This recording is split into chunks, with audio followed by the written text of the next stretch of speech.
working parents. You could be eligible.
Crossover. Oh, killer crossover. Just crossover. It just crossed him over nastily. Another victim to the crossovers. Cross him up and sit him down. Time for the crossover, powered by Everlevel Concrete Repair in Omaha at everlevelconcrete.com. I'm slow. Matt and Josh, how we doing this morning? Doing great. We're gonna have a great show. We have a full show today. How many things do you have plugged in over there? We've got your what? I have the camera fire plugged. hazard. I have my camera plugged into my computer charger plugged into my computer, and I'm charging my phone from my computer. Okay. A lot of things attached to the computer. Just a lot happening in that. And he's wearing a blazer. I am. I mean, sunglasses. I have to be ready for court today. All right. When's court? Right now? You wear the sunglasses in court? I wear sunglasses all the time. Do you think the judge don't do that? I have never seen you wear sunglasses. So is the judge more offended that I'm not wearing a suit today? Who I is- guess Schaefer's the judge, probably, right? I'm not offended you're not wearing a suit. Thank you. I think I'm the mediator. I don't know if I'm the judge. Well, that's gonna have to do. We want the chunkies. What claim do you We're not have? getting the chunkies. What claim do you have to the chunkies? I know we're not getting the chunkies. Go ahead. Tell me your case. We don't have a claim. It's your segment. You created it. Uh-huh. It's great. Okay, it's awesome. Here's a fun thing for me. Explain the chunkies. So the chunkies is The where chunkies are so good, Schaefer doesn't even know what they are. so good. Which is So, going to be true of a lot of this. The chunkies are essentially where Connor looks at the Nebraska football schedule and he breaks it into what four chunks? Four chunks. Okay. You have Three chunks. Three actually. chunks, yeah. 3 chunks of So 4 it's games. 3 chunks of 4 games. And so you have the beginning chunk, the middle chunk, and the end chunk. And then Connor gives out his awards for each chunk. So it's I love this. It's this is like great. It's This a is bit on our definitely show coming to now. the morning. Awarded to the morning. Yeah, show. this is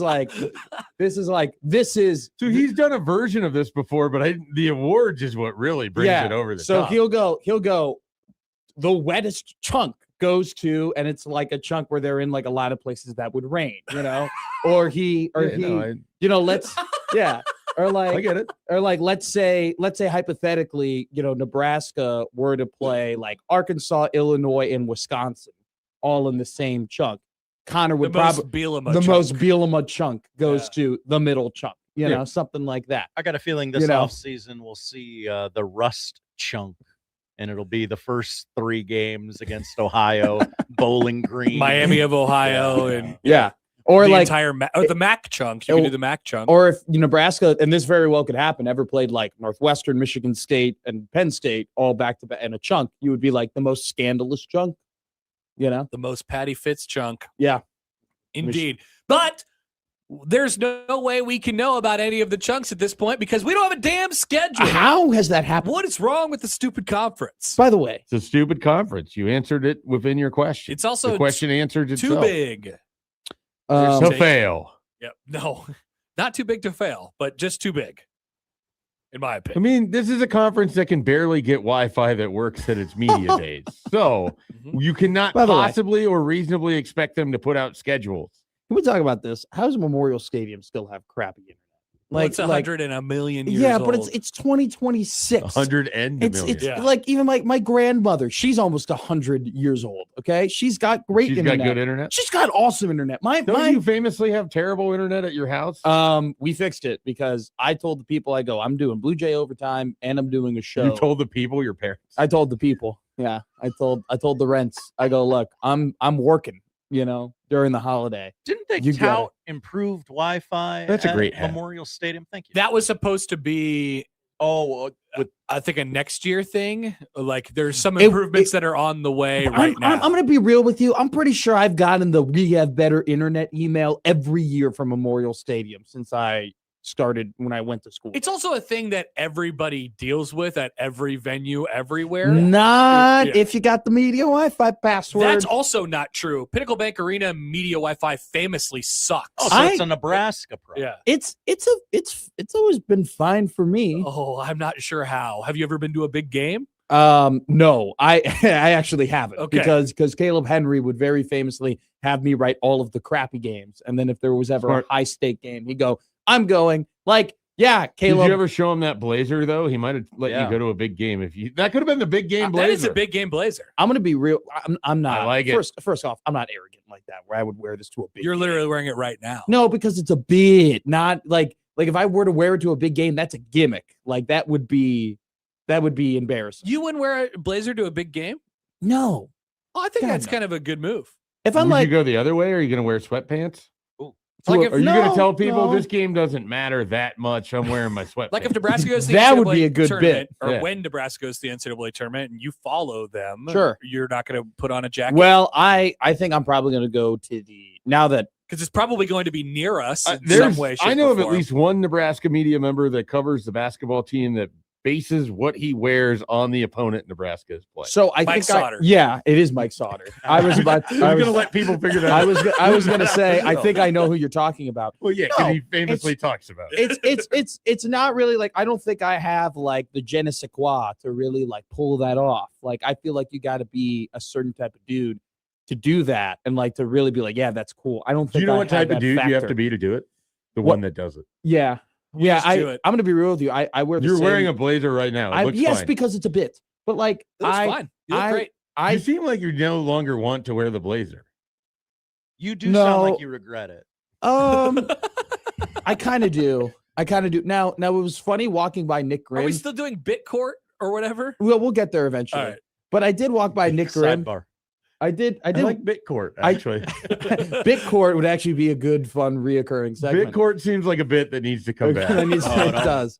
I walked by Nick Grimm and he goes, nice jacket looking suit thing. And I go, you mean a blazer? Yeah, Nick do you not know what a blazer is? No. So I think the answer to that is yes, he does. I don't know. I just don't. I appreciate you guys thinking like it looks good. It's not really my style. Like this isn't something that I would like wear out, in public. I think you could, and you'd be fine with it if you wanted it to be. Like people go through stylistic changes all the time. It looks like the kind of blazer that PJ Fleck would wear.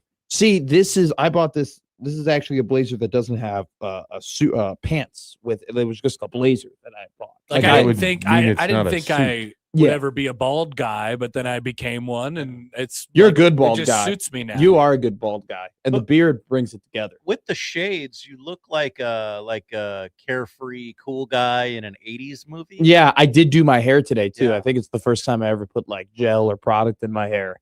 Like a Tom Cruise and Risky Business. Yeah. I mean, it's a big day. We're trying to. I actually Bitcourt. I actually do have things that we want. Oh, he wanted to plan this out. I did want to plan. Did you? Out. And I'm he like, did you not. You don't have to. All right. Well, what do you want? Come on, give me your case. What are you laying claim? What about What's your first pick? What about like I was thinking about poll questions. What do we think about poll questions? So I think that's you. I think that's thanks. So was it a you? wait. Was it a you thing or was it like an afternoon show thing? Because I always thought it was a you thing. It was definitely a me thing. Yeah, it's a you thing. I'm not going to take that. We already actually have something that's that replaces the poll questions. That's All right. after what to watch. Okay, so I get poll questions. You and get the poll junkies. questions. So we want Holy Chicago. Where are you reading? Who are you texting about? Who are you texting? This was my text to Josh with the things that I want. Oh, okay. Yeah. How many of these texts did you read in? I'm going to be honest with you. I sent Josh 1, 2, 3, No, I'm looking 4, at the 5. lot of green over Josh here. is very busy. I sent Josh 5 text messages with no response. I had a wall at about 6:00 last night, and I'm like, I cannot No more thinking about work. consider any. I cannot give any more of my energy to NRG Media. Good job. Dude, good for you. I have a lot of energy. I was texting Josh last night about various things, I think, too. Josh, I Yes. didn't text you. I'm sorry. You're always welcome. We want Holy Chicago. All right, I'm going to start texting you randomly in the evening. I would genuinely love that. Text Josh. There might be stuff like, hey, how about that Drew McIntyre? I got a lot of texts Would love yesterday. I got a lot of texts yesterday because Michael Severe doxed my phone number on the afternoon show. He did? I heard about this. I Did you see this? Did you hear this? I did hear about it. So I went ahead and I called Michael because Michael was doing some very nice things for me yesterday on the web, and so I wanted to call Michael. I wanted to call Michael and be like, The "Hey, World dude, Wide Web. hey, dude, thanks for putting me over. You know, I very much appreciate it." Wait, is Michael the one wrecking Twitter right now? Is that what he's doing? No, but he was going around being like, people would be like, Matt sucks, and Michael would be like, Matt "Shut does up." not suck. Yeah. I concur. And so, Michael was putting me over, which more people would do that. And he went ahead, and I wanted to give him a call and be like, "Hey, thanks. Like, appreciate you." But I didn't realize he was doing his hit on the afternoon show. And so he gets a phone call, and he puts it up to the screen of like, "Oh, look who's calling me. Look who's calling me. Why And you it calling said me?" your number And there? it had my number right under there.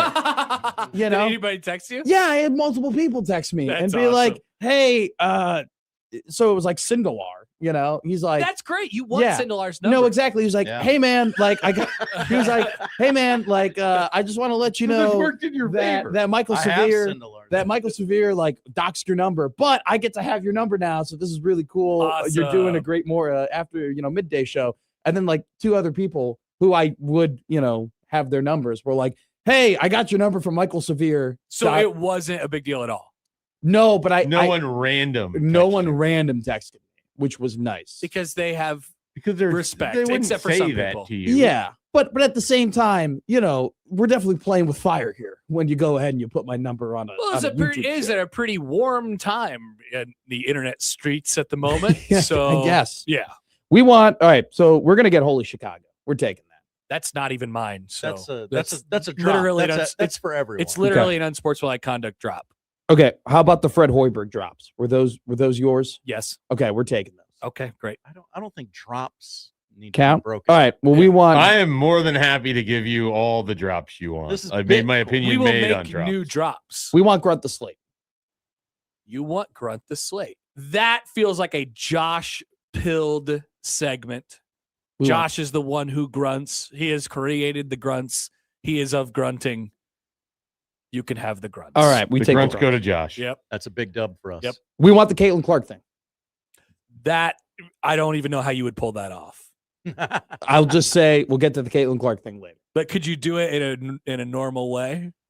Yeah, I'm a normal human. I'm good at my job. I definitely could pull that off. Can you say that again? You're a normal human. I just want to give it. They need new drops.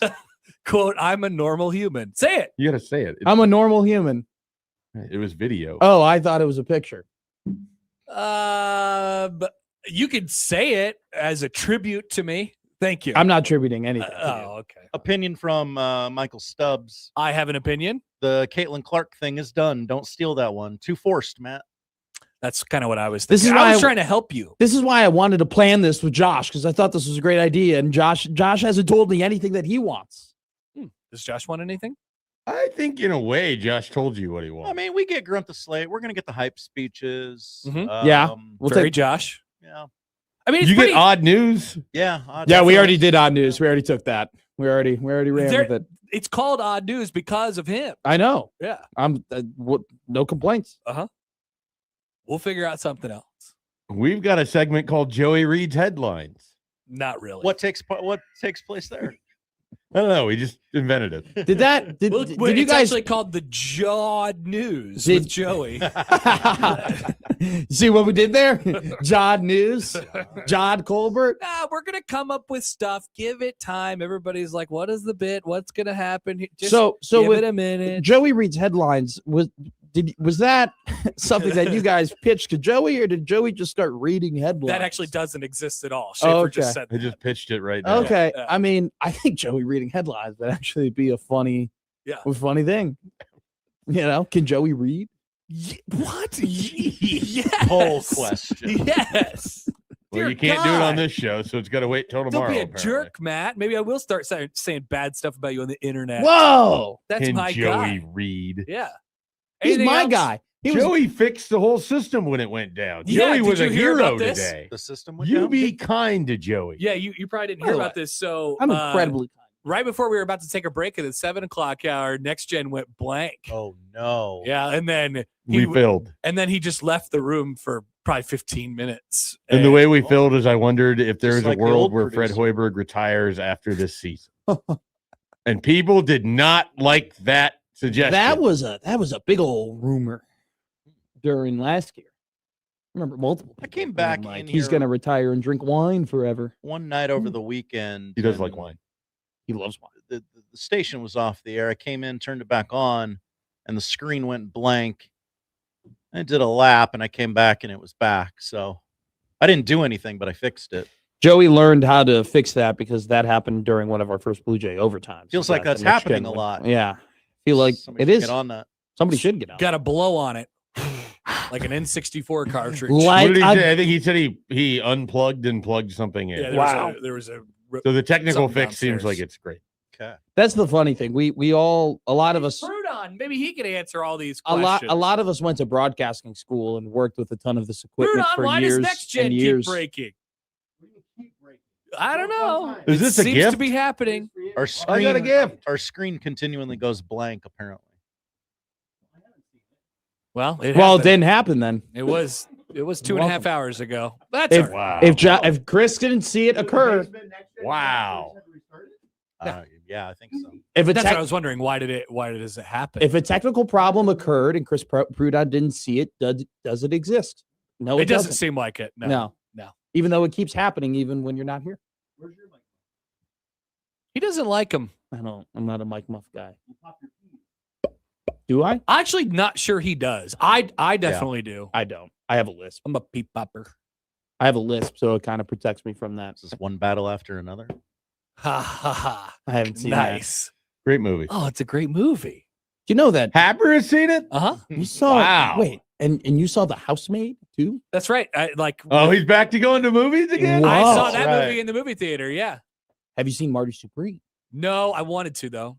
Are you going to? You I still don't think can. so at this point. It was either the other option was going to that when we went to the I housemaid. don't understand how people with kids go to movies. That's been one of the sacrifices that It's has very occurred. difficult. That's what my dad just took me to movies all the time. That's how we went to movies. We'd take a But- sneak- My parents lived by the Were movie you theater. We older just drop than- them off there. Like 2? I was 2 when I went to my first movie. Interesting. Did you Yeah. sit Too still? young. Yeah, I was Was fine. it the Harrison Ford one that shaped No, your regarding Henry, no, it was not. It was probably Wimbledon with Paul Bettany. It's probably the one that we went to. But You were 2? I think so. Did you guys know? By the way, we were going to mention this on the show, then we sort of With ran out of Kirsten time. Dunst? Yeah, it's a great movie. Yeah, I mean, I watched that in high school. You were 2 when that came out? 2004? Yeah, I was is that when it came out? It is. Yeah, I was 2.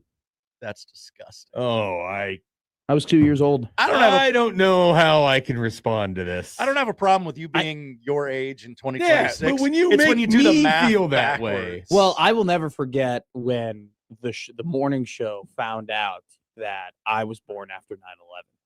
That rocked Yeah, the see, waves. It's a when, weird thing. when to you think say about. your age, it's completely normal, and I don't care. When Yeah. you say you were born after 9/11, that makes me go, "Oh, that's disgusting." What was You're the gross. discussion? You were 2 and what movie came out with Kirsten Dunst? Paul Bettany. Oh, sorry, Wimbledon. Wimbledon. Oh, I never seen that.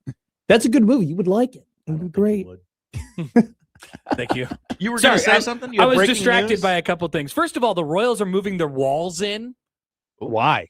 to hit more home runs, dingers. which is interesting. Won't for that, Are they just a variety a- of different ways? Are they allowed Wow. to do that? Yeah. Are they just can do allowed? whatever to they do want. that? Are they moving the fountains up too? I don't know. That's a great question. I'm not, Well, I mean, More like seats from out there? an aesthetic standpoint, like I am curious what that All right, does. let me to it. read Can you the imagine if release. the outfield at Kauffman is just a big triangle now? 10 feet Where and it's lowering like- the height? Whoa. The wall will come in 8 to 10 feet, starting near each foul pole. Gaps will go from 387 to 379 and taper back towards center field, which will remain at 410. That's gonna be That's a very different ballpark. yeah, And less so triples. the height of the wall will also change from 10 feet in most places to 8.5 feet. About 150 seats will be added in left field and about 80 new drink rail seats in right. So the fountains are not moving, just there's adding more seats. They do not need them. No, they're not on a need they basis. play well enough. They might. They're nice seats, though. A lot of people sit out there. That right field section in particular. Yeah. Have they constructed the roster in a way that they can hit a lot of right field homers? Maybe this would lead to a signing of a Yeah. big home Well, run they- man. Big lefty? Somebody Is there a big Is lefty this out like there? for Jack Cags? move the walls in for Cags. in right field? I mean, it seems like that's He what it did would hit be. a lot of warning tracks wall stuff last We should year. also see more robbed home runs because of this too. Yeah, the fence is big. Now, does this qualify as a tiny baby Intrigue. ballpark? Oh, great It is question. not a tiny No, baby no. ballpark. It goes Okay. from giant and way too Cavernous. to normal, I think. Still 410 to center. Yeah, I would qualify it as normal. 410 to center. Good Lord. Normal. The other thing I was going to mention is, did you guys know that tonight is Dollar Beer Night No, Where? I had no idea. at the Chai? No, it's Whoa. really. Yeah. I had no clue. We celebrate Is Dollar Lavin going to be there? I don't know. We celebrate Dollar Beer Night like it's a holiday every year. You got to Yeah. let the people know. And I figured I'd get the word out there. Like, yeah, it's Dollar Beer Night, guys. Man, they're struggling that much. They're selling beer for $1 to get fans there. Shut It up, is an Schaefer. They do annual it event. every year. Well, last year they did it at a game that they didn't need to do it at. You did not need to do it at that very big UConn game with Dan Hurley and them needing to get Q1 it's wins. called fan appreciation. Yeah, Yeah, you get the appreciate fan the drunk fans. and then they yell yeah, at but Hurley. like the dollar beer night should be a game like this where you're playing like the what's Georgetown 140th or whatever in the net ranking or I something don't think disgusting it's that far, like but that. maybe. Yeah. It's something terrible. I know they they were are like 106 bad. in Kempom this morning when I looked at my little Kempom thingy. Let me go to the I net mean, ranking. every Nebrasketball fan knows that Creighton fans only show up to drink anyway. It's Yeah. a social event. Unbelievable, this guy. George They're not there for the basketball. Town is 100. They're there to be seen. Georgetown's 136 in the latest net ranking. Wow, that is pretty low. So what? Tonight's a Q3. Respect Ed Cooley, though. Yeah, Throw sure. more water bottles at those little kids. Our kids will fight you back. I like Ed Cooley. It's hard to come back from the water bottle and the affair, though. Those are it's stacking up against. Allegedly, I mean, every- Schaefer. Everybody can come back from that.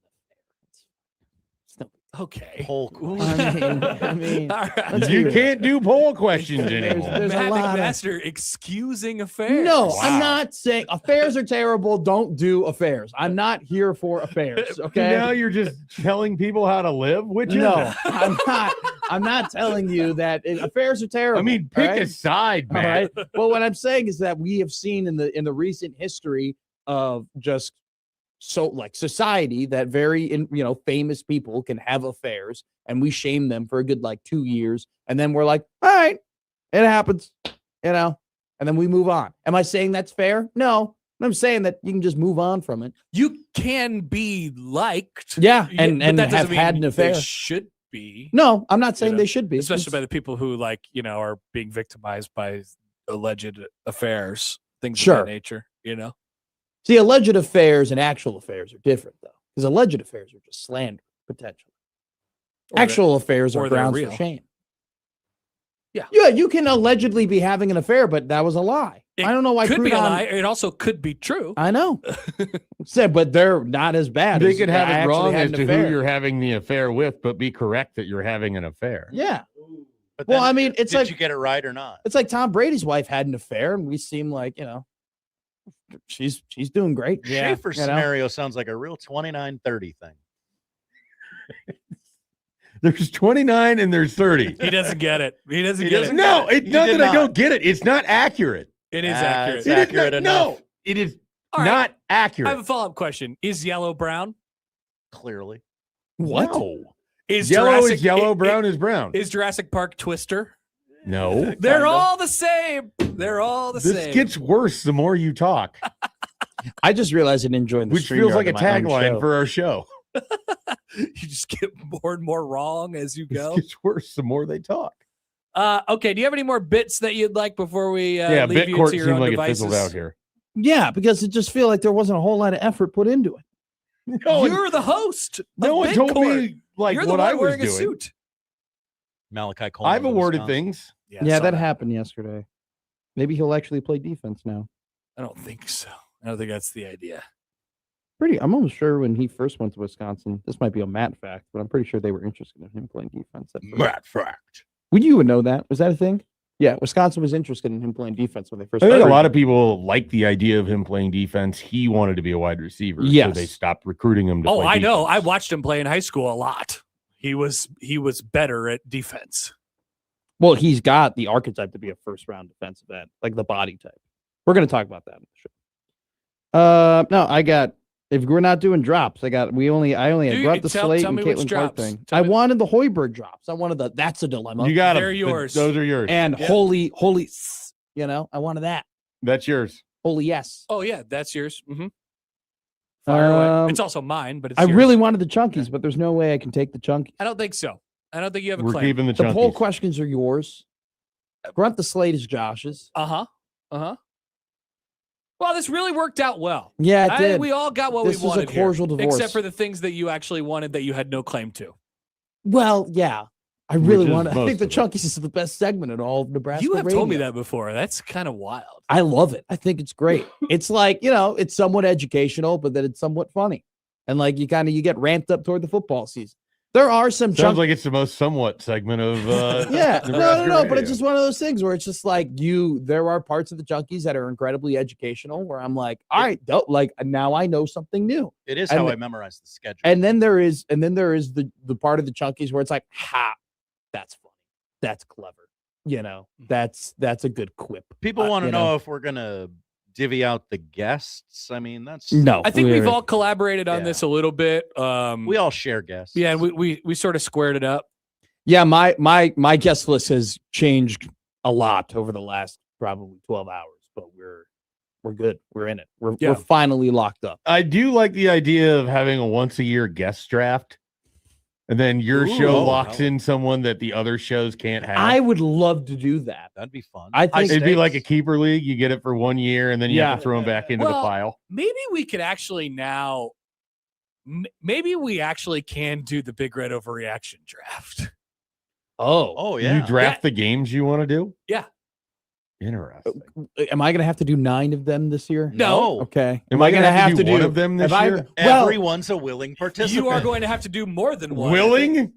Everyone participates, Schaefer. much more I so accept than the normal. word participant. The The word willing Well, is hey. doing too much work. Here's the fact. I'm no longer the new guy, so you can suck it. Okay. I'm like, But if we do a I mean- draft, Yeah. nobody is new or old. look, it's just a in draft. in the realm of life and media and other things, you definitely have the leg up on me. But when it comes to walking these halls, I have the seniority. Yeah, I mean, I've been here for 13 years. I so. know. I won the 6th Man of the Year award like 7 times. I gave it to myself all 7 times, but I still I think won. we're at the point until like I'm always going to be young Matt until I'm like 30. I want the Super Six. Oh, okay.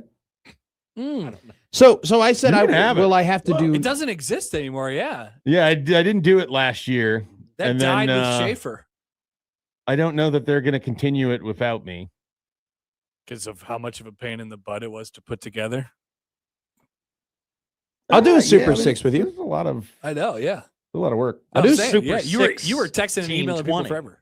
Oh, I'll do a Super Six with you. We have to do we got to put a survivor pool together for the NFL next year, like our immediate friends, family, and media members. NFL Like survivor pool. just the elimination style one. Yeah, a Are you stand. not in one? Yeah, but I want to be in another one. Oh, okay. I mean, Schaefer's he's in pools. I love pools. But I'm a pool what guy. I try to do anymore is like if I'm in one of something, I don't need to be in 2 of it. No, I'm in agree. as many pools. Yeah, as so I you're can in be that phase in your life, and you'll eventually learn that it's not So Not I'm in enjoy. like a fantasy football playoff pool right now. Same. Took the Houston Texans defense. Cha-ching. He's I took him. Mr. Pool. Yeah. I couldn't get him in the 33 pool. No, because the 33 pool is not my type of pool. All right. The 33 pool is a luck pool. All right. You're just hoping that you get the team. I would argue that happens fantasy football and the Survivor is very luck based as well. not nearly as much as the 33 pool. Though. No, The not as 33 much. I'll pool give you is that. literally the monopoly of pools. You just got to hope you roll the dice correct. Monopoly has a little more skill. I than mean, 33 yeah, what pool. hotels you put in on and how you're targeting where people are on the board in regards to when you buy your hotels. That's more skill than the 33 pool. Exactly. The 33 But you just called it the Monopoly, so now I'm reversing it on you. Okay. Well, Monopoly is a lot. You wanted to say Candyland, I'll give you that one. Candyland is totally luck based. Shoots and ladders, totally luck based. Totally luck based. But no, I do skill pools. I do Masters pools. I do the U.S. Open pools. I waste a lot of money betting on horses. I love it. I've done like UFC pools where you go ahead and you like pick a bunch of fighters and then Be really great if you have to go to break and you have to do like a read for gambling anonymous type thing here. a gambling anonymous. No, I'm not that big of a gambler. Interesting. Not in terms of money. Talked about Mike all the is in pools chat. and Hi, Mike. Hi, Mike. I Mike. don't Send gamble. more brochures, Mike. Here's the thing. I gamble a lot, but I don't gamble a lot of money, if that makes sense. Oh, make it does a- make sense. I make a lot of bets, but I don't, I think the biggest bet I've ever made is $50. And my average bet is like 10. And I bet on like 2 games a week because I actually do research. And I'm like, these are the only 2 games I want to bet. Which, by the way, our dog of the day, which is what has replaced polls as our final segment, lost because the Houston Texans decided to score all of the touchdowns on defense. Did you do you enough took research? the Steelers? No, I took dog of the day is where I pick an underdog, right? Who's Or yeah. my And his underdog, first underdog was the under. yeah, under 35. It was an alternate under 35 and a half. And it was going to hit. It looked golden. It looked golden. You moved the line to get Yeah. the under, and you still. Well, no, it was the over under. The total was 37 and a half. I moved it down to 35 and a half and still took the under. Yep. That So, one missed. Sorry, still Aaron Rodgers. lost. Nice job. it looked great. It looked like a winner for 4 quarters. It definitely did. It looked like it for about the That's last. what the Vikings said about JJ McCarthy. It looked like a winner. And That then one it actually never happened. did. He sucks. He does. He can't even. He's bad. He's bad, and he can't stay healthy, which is wild. He loves not being healthy. Not great. Do you go into cold sweats thinking about the fact that Josh McCown was in love with Drake May and wanted to move heaven and earth to trade for Drake May? And No, they were- because by all accounts, I mean, if the Patriots loved him as much too, they weren't moving off of it. well, So- that's exactly what happened. They so didn't. then, move on. you know, you can move heaven and earth, and if they say no, what are you supposed to do? You can't steal the draft pick. They can't go to draft pick court. They can't go to bit court. They can't hire a mediator. They can't go to bit court and say, I'm telling you guys, just get it on your calendar. Big Red Overreaction draft. Yeah, we got to do this, I think. I think we actually have to do that. So we're all taking an How are we equal going to determine amount the of pick games? order? Because I feel like that needs to be a game in itself. So pick order will have a game, and then I would also say like maybe you can get like a couple blackout games where you're not gonna do it no matter what. What if your pick is that you black the game out? I like that. Oh, game that you don't want to do. Oh, but how do we? the What if anti it's Big Red both? Overreaction You draft? can draft a game, but you can also black out a game. I don't know instead if- of taking a pick. I actually, That's kind of good. I like that. I like Schaefer's. I think it just. I don't really want to pick a game. First overall pick would be Blackout blacking game. out the All of Iowa them. game, All right? of them. All of them. I take all of them. I don't want to say because then I'll get put on it when we don't do. The Are we draft. going to? Are we We going do to? every year. Are I we know. going to do 16-20 the house at any games? I don't know. This year. I don't know. Damn, it would have been great if we had a game at Northwestern this season. That Maybe would have not. been good. That would have been great. I am going to go to the Big Ten tournament, and hopefully we can do a show from there or something like that. Nice. That'll be fun because it's in Chicago. Holy Chicago. Well, Mike won't go to Oklahoma City for Nebrasketball Why? No, that's not because true. he hates Oklahoma City. No, I hate the Thunder. Ah, Very, very like in my rankings of the sites that Nebraska can play at, Oklahoma City is 2. Would be very excited about that. what's number 1? San Diego. Never been. Oh, okay. Isn't there a St. Louis site this year? That's 5. Yeah. Or Next- 6. Have you 6. ranked them Yeah, I already? ranked them all. Okay, Wow. nice. Was this your Super Six of locations? You don't want No. San Diego, though. It's not close. You don't have a good home court advantage. I don't think you're. St. Louis is close, and I don't want to go there because I don't want to go to St. Louis. Yeah, but St. don't you Louis want them to sucks. win? Yeah, they're going to win where they go. When they're a 1 seed and they play a 16, it's great. Okay. All right. Wow. What about Mike an 8, Schaefer, like a top confidence. 25 team? Pretty good. Neutral court, What about where? like an 8, on a neutral court, top 25 team. Let's look. You don't want a home court advantage for that game? I give John Bishop a ton of credit already. He's already saying that, if Nebraska basketball weren't to win 2 games, it would be such a failure, even though it's just clearly John's ahead of the game. he's already ahead of the game where it's like, well, it doesn't even matter if you was should the win first- 1 game. To give Bishop credit, he was the first person to ask if Nebraska was legit, and he did it after the Illinois game when I filled in like the next day. Why were we asking if they were legit after the Illinois game? The Illinois game was the Well, legitimacy then game. I made him define what legit meant, and then he said, "Are they a team that can make a deep run in the NCAA tournament?" And I said, "Are they a team that wins a game in the NCAA tournament?"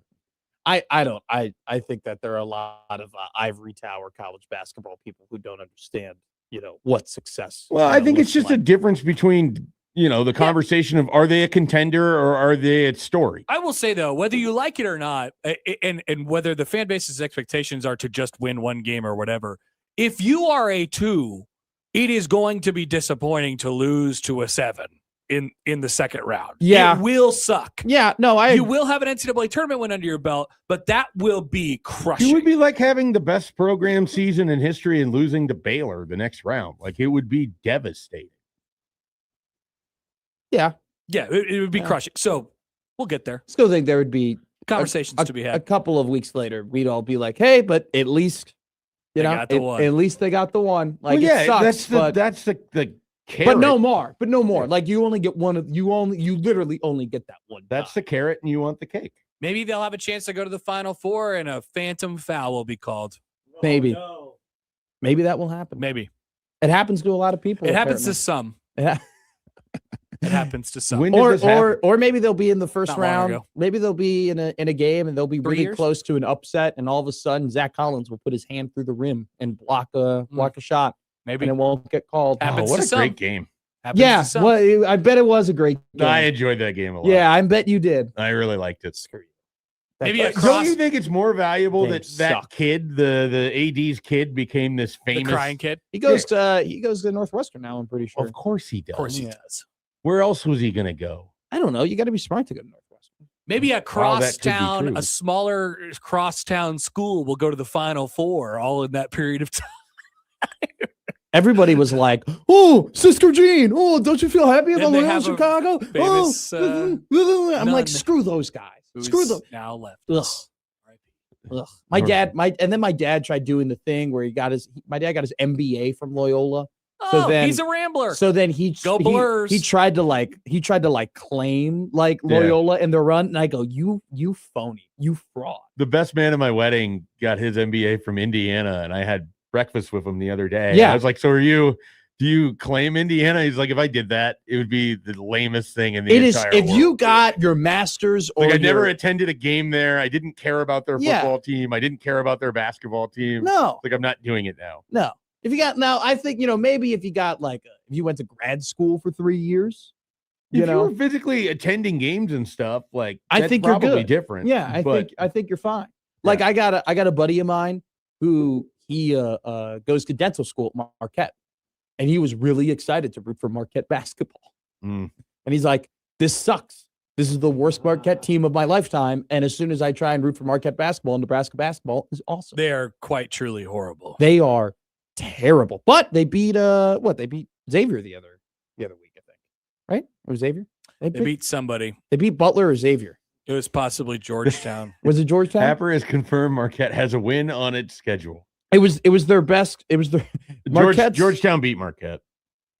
That's their one conference win. I think. Marquette Golden Eagles men's basketball. They ended up beating. Nope. I hate this new computer. Check your Ken Palm. You got to get some Ken Palms going. Ken Palm will tell you right away.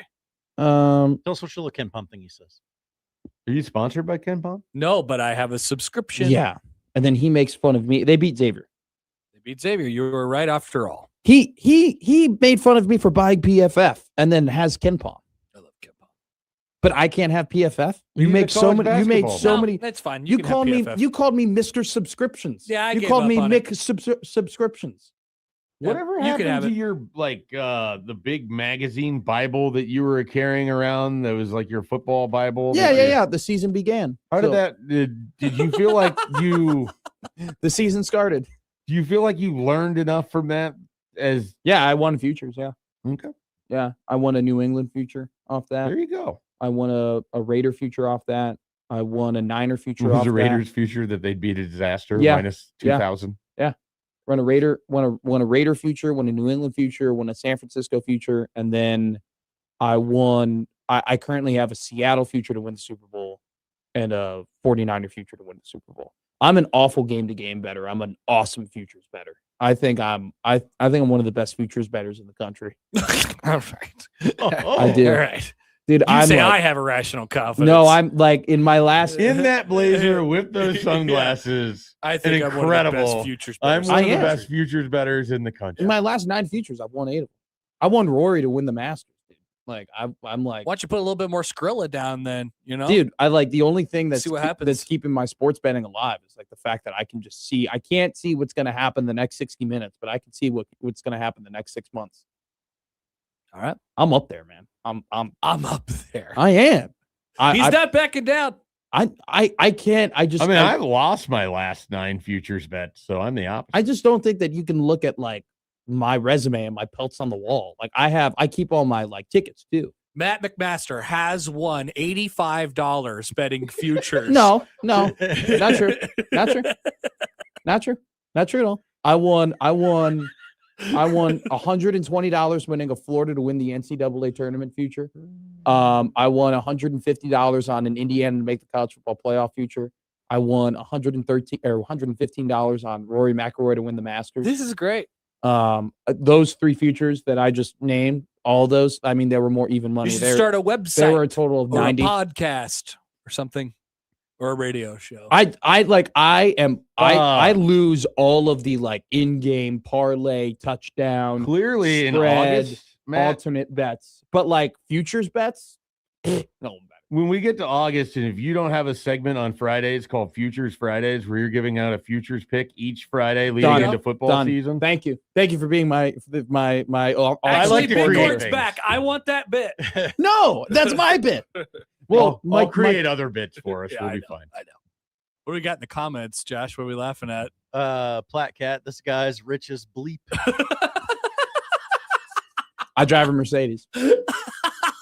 It's just great coming from a guy wearing a blazer and sunglasses. It is. It makes it way The better. problem is though, is that now everyone kind of, when I do my hair, everyone's kind of seeing like I might be on the ball train with Connor Happer in a couple of years. Yeah, it's all right, man. It's cool.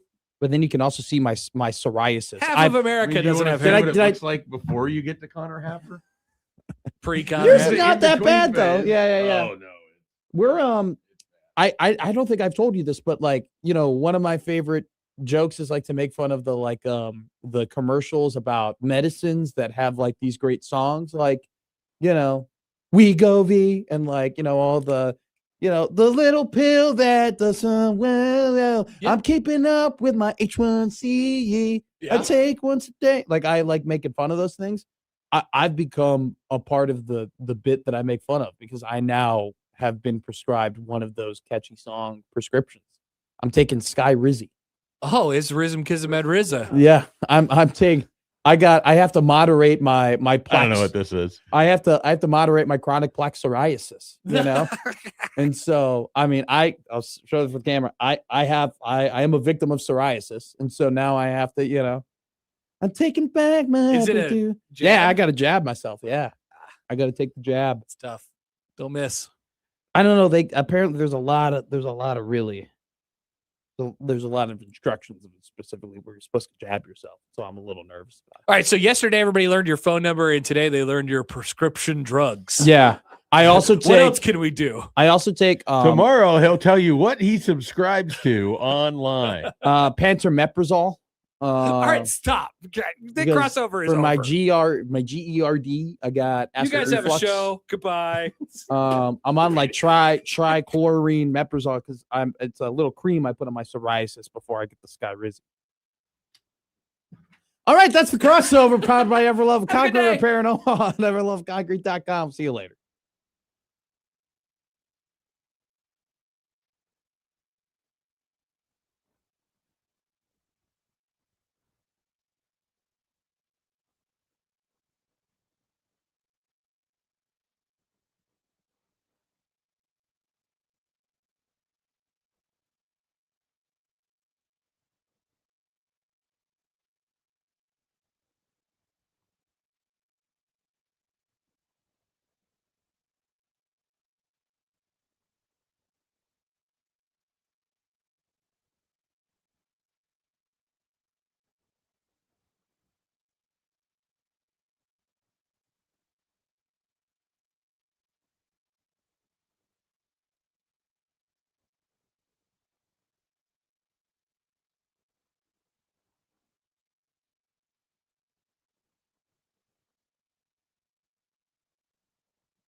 Now, back to Middays with Matt on 1620 The Zone.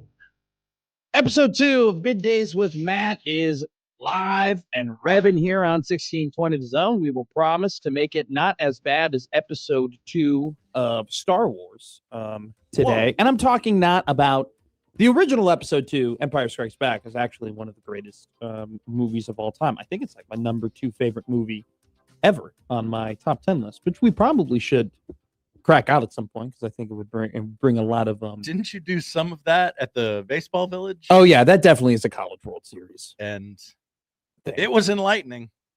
Yeah, what I had Moneyball 1, Empire Strikes Back 2. I think Little Women was there. Yes, it was. The Martian was in my top 10. Gonna be a good show today here on Middays with Matt. Nothing mid about what is happening today in sports. Nothing mid about what's been happening over the last couple of days in sports. Hey, Nebraska basketball is back in action tonight. trying to make it 17-0 to begin the 2025 season, 2025-2026 college basketball season, and extend their winning streak dating back to last year to 21. Creighton basketball also in action tonight. They will take on the Georgetown Hoyas and Ed Cooley, who once again are not having a very good season, and things could potentially get a little dicey over there for Cooley and Georgetown. They're 9-7 on the year. We already said in the crossover they're 137th in the net ranking. Creighton basketball looking to bounce back after a really tough loss against St. John's, and this is definitely a game that they cannot afford to lose. So we'll talk about both basketball teams here in Nebraska today at some point. We'll also talk about Aaron Rodgers. I think, I mean, it's not official, but I think basically it seems like it's going to happen. Aaron Rodgers that was his last game that he played in the NFL yesterday with the Pittsburgh Steelers. Where do the Steelers go with Mike Tomlin? Probably nowhere. Where does Aaron Rodgers go? Probably to go and hang out with his imaginary wife. Okay, I was going to say, yeah, very real wife. Very, very real wife. I found a tweet that had like Aaron Rodgers' wife, and there was a picture, and it was a woman that I didn't recognize. Have we discovered if we know who his wife is? Aaron Rodgers. This was wow. People Magazine published this 12 minutes ago. Who is Aaron Rodgers' wife? Her name is Brittany. That's all we know. Don't know anything other than that. So Aaron Rodgers was at his last game yesterday, probably. What is his legacy? Where do the Steelers go from there? Then we will have Michael Severe on at 11:30. He doxed you. He did dox me. Michael Severe did show everybody what my phone number was. Him and I will have a long conversation about that about the importance of privacy, especially during this very tumultuous time in my career. Odd that you want to know everything about Aaron Rodgers' wife, but also want your life to remain private. Yes, I don't think I'm being hypocritical here. By the way, I don't want to know everything about Aaron Rodgers' life. I would just like to know, that she's real, that she exists. There was a whole Pittsburgh Steelers wags didn't know who she was and never even saw her before. And I think he's a very strange man. So it only adds to that, I guess, I don't want to call it mantra, but that reputation of himself. He also had a very bold, let's just call it, press conference yesterday when he told everybody that none of these talking heads know what they're talking about, and the fact that Matt LaFleur and Mike Tomlin should never be guys to be considered to be fired, and he called everybody a bunch of idiots. So Aaron Rodgers definitely rode off into the sunset the way that Aaron Rodgers rolls off to the sunset. It's only right that on his way out, like he's been doing for the last couple of years, he kind of flips the double birds at the media. We'll then talk about Nebraska football and some of the things that they're doing in the transfer portal.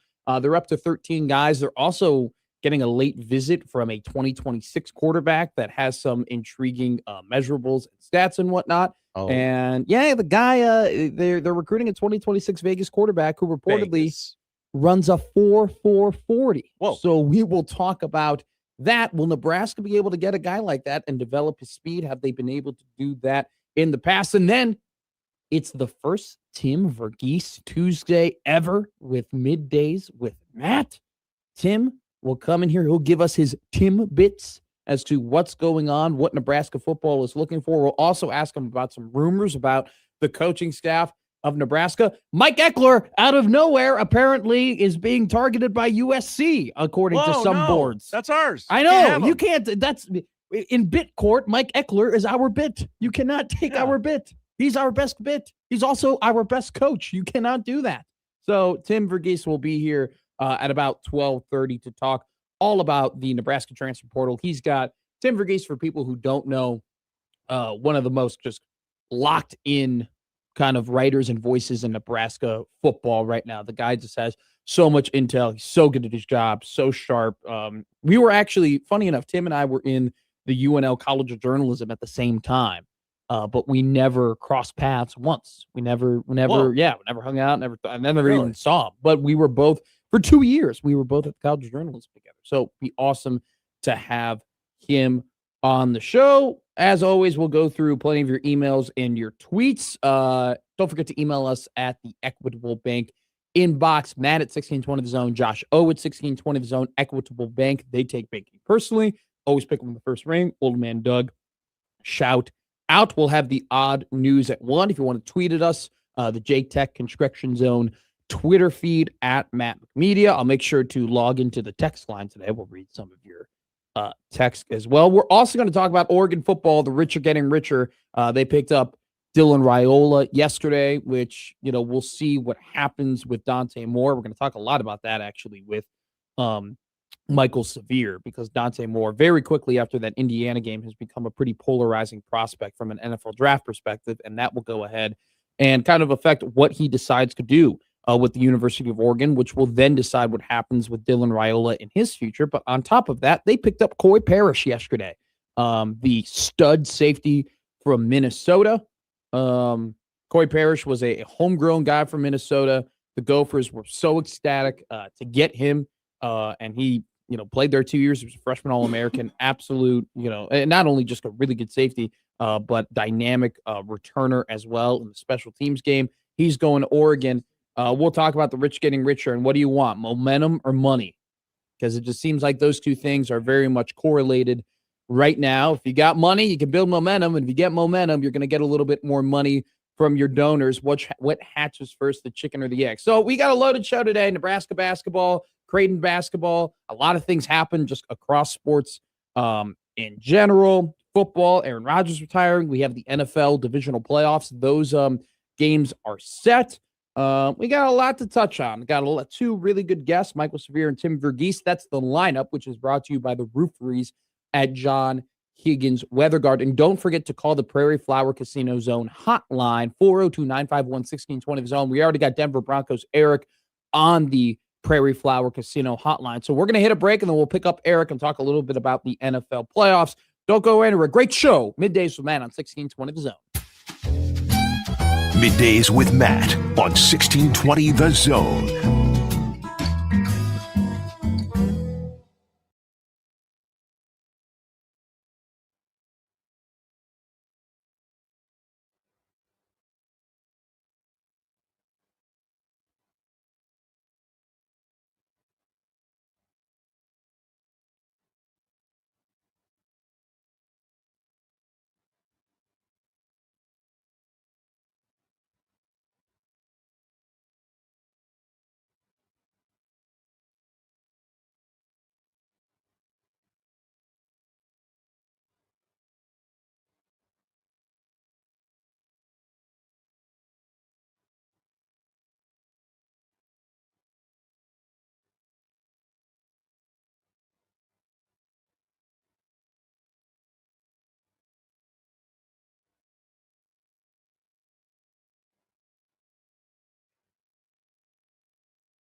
Shopping with your parents can be embarrassing. Why would they sell jeans with holes in them? I'm going to speak to the manager. Mom! That hoodie is giving. You should get it. YOLO. Thanks to the Chase mobile app, your kid can...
Now back to Middays with Matt on 1620 The Zone.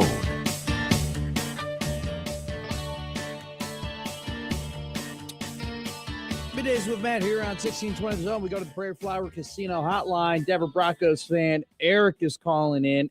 Eric, how do you feel about your 4:30 kickoff on Saturday? Oh, I love it. I'll take the first game, no problem.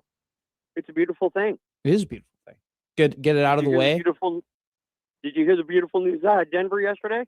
What was it? Oh, J.K. Dobbins, is he back? They activated 4 players. Nice. Very good. A linebacker that hasn't played all year, ever since spring training, one of my starting safeties, J.K. Dobbins, and the most important piece, I get Wattenberg, my center back. That is a very important piece indeed. That Buffalo Bills game, as you know, the Bills quite terrible at stopping the run this season. Jacksonville just really couldn't make them pay. Their run game definitely hasn't been explosive as they were hoping. J.K. Dobbins is going to be the third for this week. He'll see limited. He'll be on a pitch count. Well, it'll be a big Harvey day for sure, without a doubt. That'll be. I agree with you. You know what you said yesterday, that you're kind of more worried about the Bills and the winner of the Texans versus the Steelers. I don't know, that Houston Texans team in general, right? They win that game by 25 points, and you don't really feel that much better about their chances of making the Super Bowl. If I'm being real with you. I'm sorry. I apologize, sir. That was Pittsburgh's defense. Let's get real here. that is a good point. I mean the Texans offense, man. I mean, they were C.J. Stroud. They are so up and down, boss. It's not even funny. They played. That Houston Texans offense played one of the worst games I've seen from a quarterback that I hold in very high regard in C.J. Stroud. It was quite embarrassing. It's been a long time, and Aaron Rodgers, I'm sorry, he should have hung it up a couple of years ago, man. Yeah, we're going to talk about that next year. You got any more thoughts for us, Eric, before I let you go? No, sir. Just wanted to let you know that I'm back to full strength. I should scare every NFL team. You're the man, Eric. Your team's sitting pretty. You have a good one, my friend.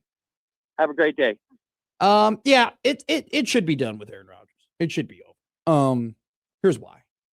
Aaron Rodgers, and I was lucky enough to be able to watch Aaron Rodgers a lot in his prime. Not just the 2 times a year that he would whoop my team's ass, but also, growing up in that part of the country, you would always get the Lions game or the Packers game or, those kind of regional games when they played, at 3:00 or whatever, the Bears were on a bye week. And so I saw, I think Aaron Rodgers is probably the best quarterback I've seen the most in my lifetime. And watching that game yesterday, and I've been able to watch the Pittsburgh Steelers pretty a decent amount as the season has gone on. What made Aaron different was he was just one of those first guys who was just so good off script. I mean, he revolutionized in a way the quarterback position in terms of being able to be mobile outside of the pocket with still being able to keep your eyes down the field. There were very few quarterbacks who were better at doing that than he was. That was his calling card. And I think all of us can kind of think of throws where if you close your eyes, you can see a couple of those throws of him moving left or him moving right and making these clutch plays. I mean, the playoff game against Dallas, I think that was back in 2014. And, just this, I can think of so many Bears moments of him just scrambling around and making things happen. Of course, the Hail Mary against Detroit, too, is another one of those where his legs bought him time. And that was the thing. Aaron was such a great and accurate pocket passer, but his ability to get out of that pocket, scramble for first downs, it was, in a way, a little bit ahead of his time, too, with his ability to continue to push the ball down the field in those situations and be accurate. Watching yesterday's game, man, and watching last season or watching just the entire regular season, and then on top of that, watching him and the Jets, it breaks. I can't stand him. I can't stand him. I cannot stand Aaron Rodgers. But it kind of breaks my heart a little bit to watch a guy that you were like, man, back in the day, he was invincible. Back in the day, he was the dude. Back in the day, at times, especially when he wasn't playing your own team, it was almost like a privilege to watch him play. And now you're like, whoa, Texans get 4 guys there and they get, 1 yard, 2 yards within Aaron Rodgers. And it's night. He's probably hitting the turf. We're going to go back to the Prairie Flower Casino hotline. Coach Ben is on the line. How's Kansas City, my friend? Hey, how you doing, guys? Great. How are you? Hey, I'm not too bad. Congrats on the new show. Thank you, my friend. just wanted to throw this little question out there. Obviously, Matt, I know your football fandom's going pretty well for you. It is. So, just pretend for a minute that you were in my position as a Steelers fan. Like, honestly, how would you feel about Tomlin at this point? Because I'm really torn. Because, like, I respect what he's done. As a coach myself, I really respect the consistency. But, man, after another playoff collapse, it's really hard because, like, there's so many missed assignments out there in another big game. The run fits are terrible, missed protection, so many drops, guys running the wrong route. And, man, it just feels – I know I'm one of the only people that probably listened to this show that listened to the Mike Tomlin press conference last night. But, man, that dude does not seem to be enjoying his life right now. So I just wanted to kind of know your thoughts because, like, my oldest kid, she's in 3rd grade. You know, we got the whole family together watching the game last night. They've never seen a Pittsburgh Steelers playoff win, man. Oh. And that's really weird. Cause I remember when I was in 3rd grade, what the Steelers looked like for me. So, yeah, I just kind of want to know your thoughts, and I'll look forward to hearing your answer. Appreciate the question, Ben. I think it's time for a change. I think it's time for a change for Tomlin. I also kind of saw what Ben was talking about, right? It's been there for a very long time. Seems like a situation similar to the Ravens where very much so. The coach can still coach, but you just need a different voice. And I think too, Josh, it's not just a change for the Steelers. I think Tomlin needs a change for himself. I think that he just kind of needs a new situation. He needs a restart. He needs, to be somewhere where people are going to be very enamored, with him and be like, oh my God, because, I don't want to say the Steelers take things for granted, but when you have a high-level coach like that, because Mike Tomlin is a high-level coach, you cannot have the longevity and the Super Bowl win and all that and just, the Super Bowl appearances that he's had and the fact that he's never had a losing season and not be a high-level coach. At the same time, it's like, people kind of get used to that. People kind of get used to, being in a room and in a franchise that has high-level coaches. Hell, I don't think there's been a franchise that's had that as many high-level coaches as Pittsburgh. I mean, they've only had so many in the franchise's history. I think it's a time for a change. Yeah, 3. I think it's time for a change for Tomlin. I think that he can go somewhere and his message is going to stick right away, especially if he goes to a place that has been dysfunctional, because his presence will just immediately be like, oh my God, we haven't had this here in forever. So I think his voice will stick somewhere else. I think Pittsburgh, man, I think you got to start thinking, like it would be terrible if you were to fire Mike Tomlin and you go into a pit of despair and you become kind of a regular football franchise, because the Pittsburgh Steelers aren't a regular football franchise. They're one of the very few franchises that have the history and tradition. And then on top of that, are just always winning and are always in the playoffs. You definitely risk that when you go ahead and you fire a coach that wins as much as Tomlin does. I'll throw this at you, though. Pittsburgh has the 2nd most expensive defense in the NFL. Mike Tomlin is supposed to be a defensive coach. They're ranked 17th in opponents' points per game. They're ranked 28th in yards per game. Okay? They have spent way too much money on this defense and have a defensive coach that isn't getting the job done. The defense is not playing at a high level. They got a lot of older guys on that defensive end as well. And I think that especially in the beginning of the season, their age was showing, and they were, the defense now was okay, but man, at the beginning of the year, it was one of the worst in the league. I just think the Steelers need a reset. I think they need to get a new voice in there. They need to have just a different direction, because the direction that they're currently going in is leading to playoff appearances, but it's not winning. It's not leading to Super Bowl victories. And why are you in the league? Are you in the league to win 9 games? Or are you in the league to win a Super Bowl? And I think that this has kind of run its course for not only Pittsburgh, but Tomlin as well. And so we'll see. I don't think they'll end up firing him.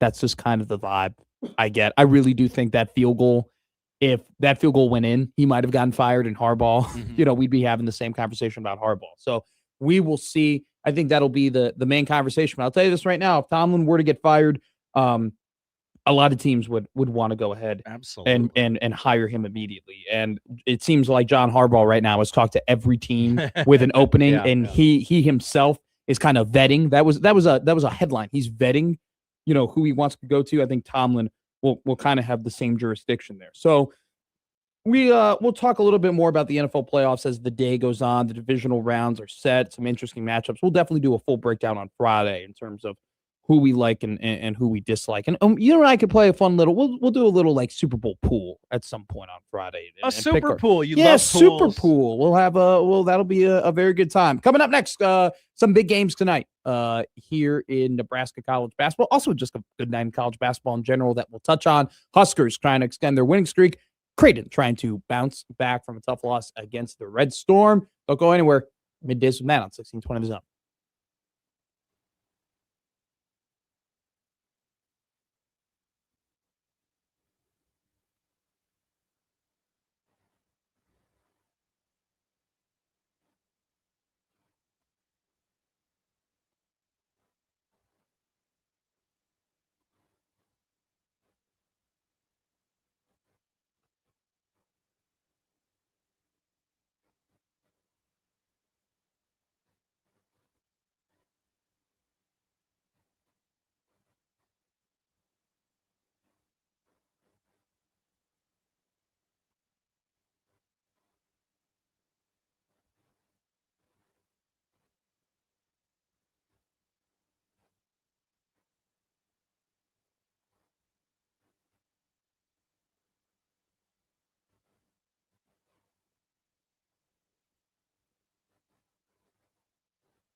Now back to Middays with Matt on 1620 The Zone.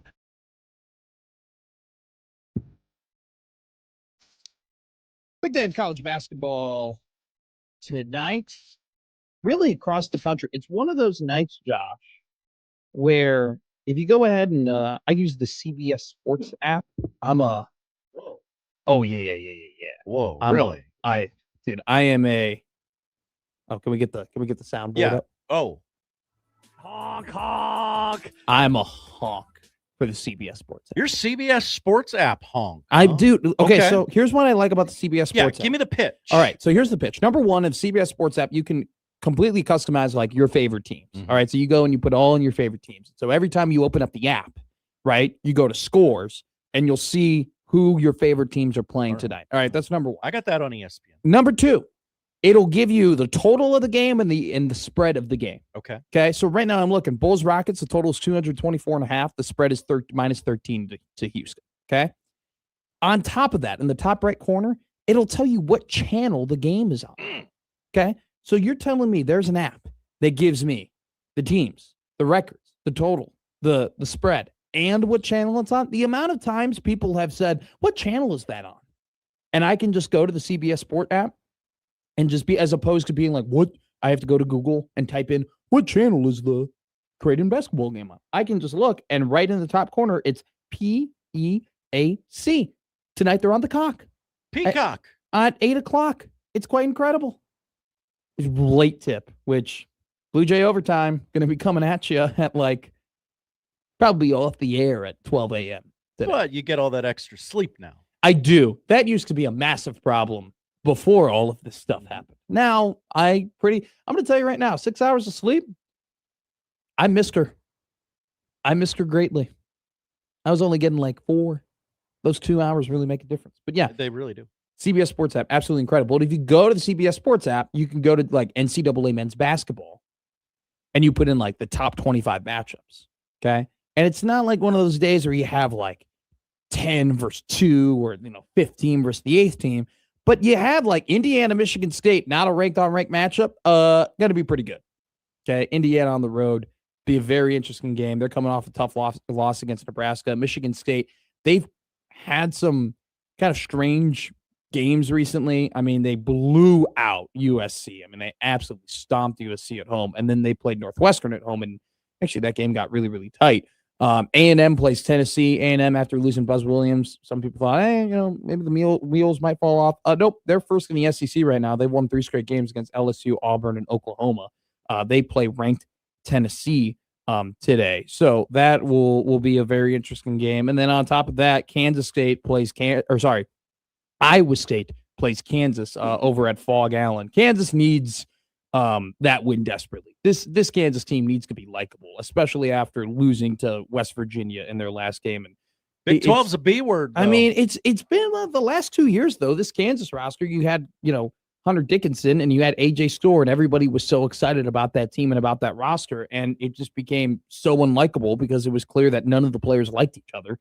And they spent so much money on that roster, and yet they weren't successful. Now you have this saga with Darren Peterson and will he, won't he, even though he's clearly one of the best players in college right now. It's probably going to be one of the first top 2 picks in the draft. And then you got Seton Hall, one of the better. Honestly, if Nebraska didn't exist, Seton Hall would probably be the best story in college basketball right now. Shaheen Holloway has his guys rolling. They're 14-2. They're at home tonight, and they play Danny Hurley and the UConn Huskies, who look, UConn has just been awesome this year. Just straight up. I mean, they lost a really tough, really close game to Arizona, who Arizona is undefeated and very firmly the best team in the country right now. I think Michigan was the best team in the country until they ended up losing at home to Wisconsin. Arizona, I think, has now taken that crown. They only lost to them by 4. Since then, though, UConn's beaten number 13 Illinois, at the time number 21 Kansas, at the time number 18 Florida, and then has just absolutely ransacked the Big East. They beat Butler by 19. They beat DePaul by 18. They beat Xavier by 23. They beat Marquette by 16. Close game in Providence. The Friars had UConn on the ropes in that game. That was a great game.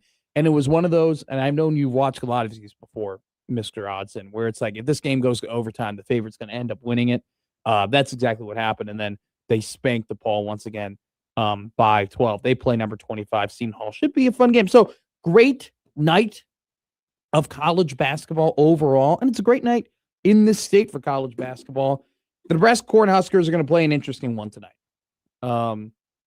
Oregon is not, let me just say this. And, Dana Altman coming back to Nebraska, always a fun story. Tom Chattel wrote something really great in the Omaha World Herald today about Check Fest. Kind of how Dana Altman, leaving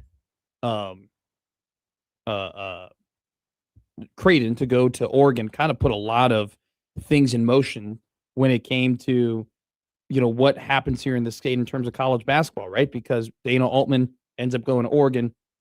Greg McDermott comes in, right?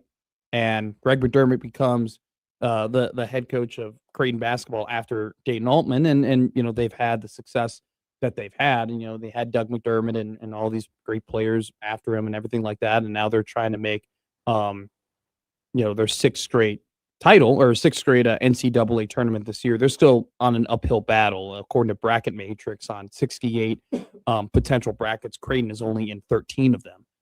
So it's kind of one of those things where it'd be a great accomplishment for Creighton to make 6 in a row, but it's still something that they're fighting up against, right? But you go ahead and, Greg leaves Iowa State for Creighton. Who takes Greg's spot after that? Who becomes the next head coach of Iowa State? Fred Hoiberg, right? And so we it's kind of one of those things where, Dana Altman won't, absolute college basketball coaching legends, put a lot of these things in motion that we're experiencing right now in Nebraska college basketball as a state. So that should be an interesting game tonight. And I'll tell you why it's an interesting game. Oregon is not having a great season. Oregon definitely not one of the top teams, not performing at the level that they would like to this year. In the net ranking, they currently are, I got to pull this up. They are, 102 in the net ranking. They're 8-8. They have struggled mightily on the offensive end. Definitely, they're in the 140s and 130s in a lot of offensive statistics. But the one thing that they do have going for them tonight is size. So they got 3 guys. They're small forward, power forward, and center. They're 6'9", 6'10", and 7 foot, respectfully. Oregon basketball has not played good offense this year. They have not played good defense this year, but they can offensive rebound. They're one of the best offensive rebounding teams in the country, and they can block. They have some of the best block rates in the country on top of that as well. They're 23rd nationally in offensive rebounding rate. 38% of the time that they miss a shot, they're coming down with an offensive board. It's been something that, I don't think it's a secret. This Nebraska basketball team is definitely not one that you would consider big, and definitely has had their struggles respectfully rebounding the ball. And so, second chance points definitely can be an issue tonight for the Huskers. But what is playing for the Huskers is this. Number one, this is a defensive basketball team, and you got Nate Lesnar, who is proving himself to be one of the best defensive assistant coaches in college basketball with what Nebraska's been able to accomplish. On top of that, they've played big teams. They've played teams that are bigger than them. Michigan State had Cooper and Kohler, and they were both 6'10" and 6'11", respectfully. They did struggle getting boards that time against Michigan State. They ended up winning that game. Illinois had big boys. I mean, they had Tomislav Ivicic, they had Vladimir Ivicic. They were both 7 foot and 7'1", respectfully. Berkovich is 6'10", and they went ahead and Nebraska switched on almost everything against Illinois. It'll be interesting tonight to see what they do on the defensive end against the size of Oregon. Do they switch on everything? Do they go ahead and this is something that they did in the past where they would switch on everything except for the guy that Rink Mask was guarding. And so do they go to that strategy and see how aggressive they are on the baseline as well? I mean, that's kind of been the calling card too for this Nebraska basketball team, is that the fact that you just cannot drive baseline on these guys, it seems like, and they're really good at rotating out of those doubles and those traps that they're able to set. And so we'll see. I think Platt Cat put in the chat here, I didn't know if it's official yet, but Oregon, one of their best players is potentially out tonight. His name is, let me go here. Jackson. No, Shellstad, but Jackson Shellstad. Yeah, he's averaging 15.6 points this season, 4.9 assists. He's been out the last 3 games. His availability was kind of up in the air, so I haven't seen yet if he's officially out. If he is officially out, that's big for the Cornhuskers. But this Oregon team turns the ball over a ton. One of the worst teams in the country when it comes to going ahead and turning the ball over. So Nebraska can take advantage of that, moving the fast break. I mean, definitely when you're playing against the size, you don't want to give them time to kind of abuse you on the perimeter and set up their half court. And so pushing the ball will be important.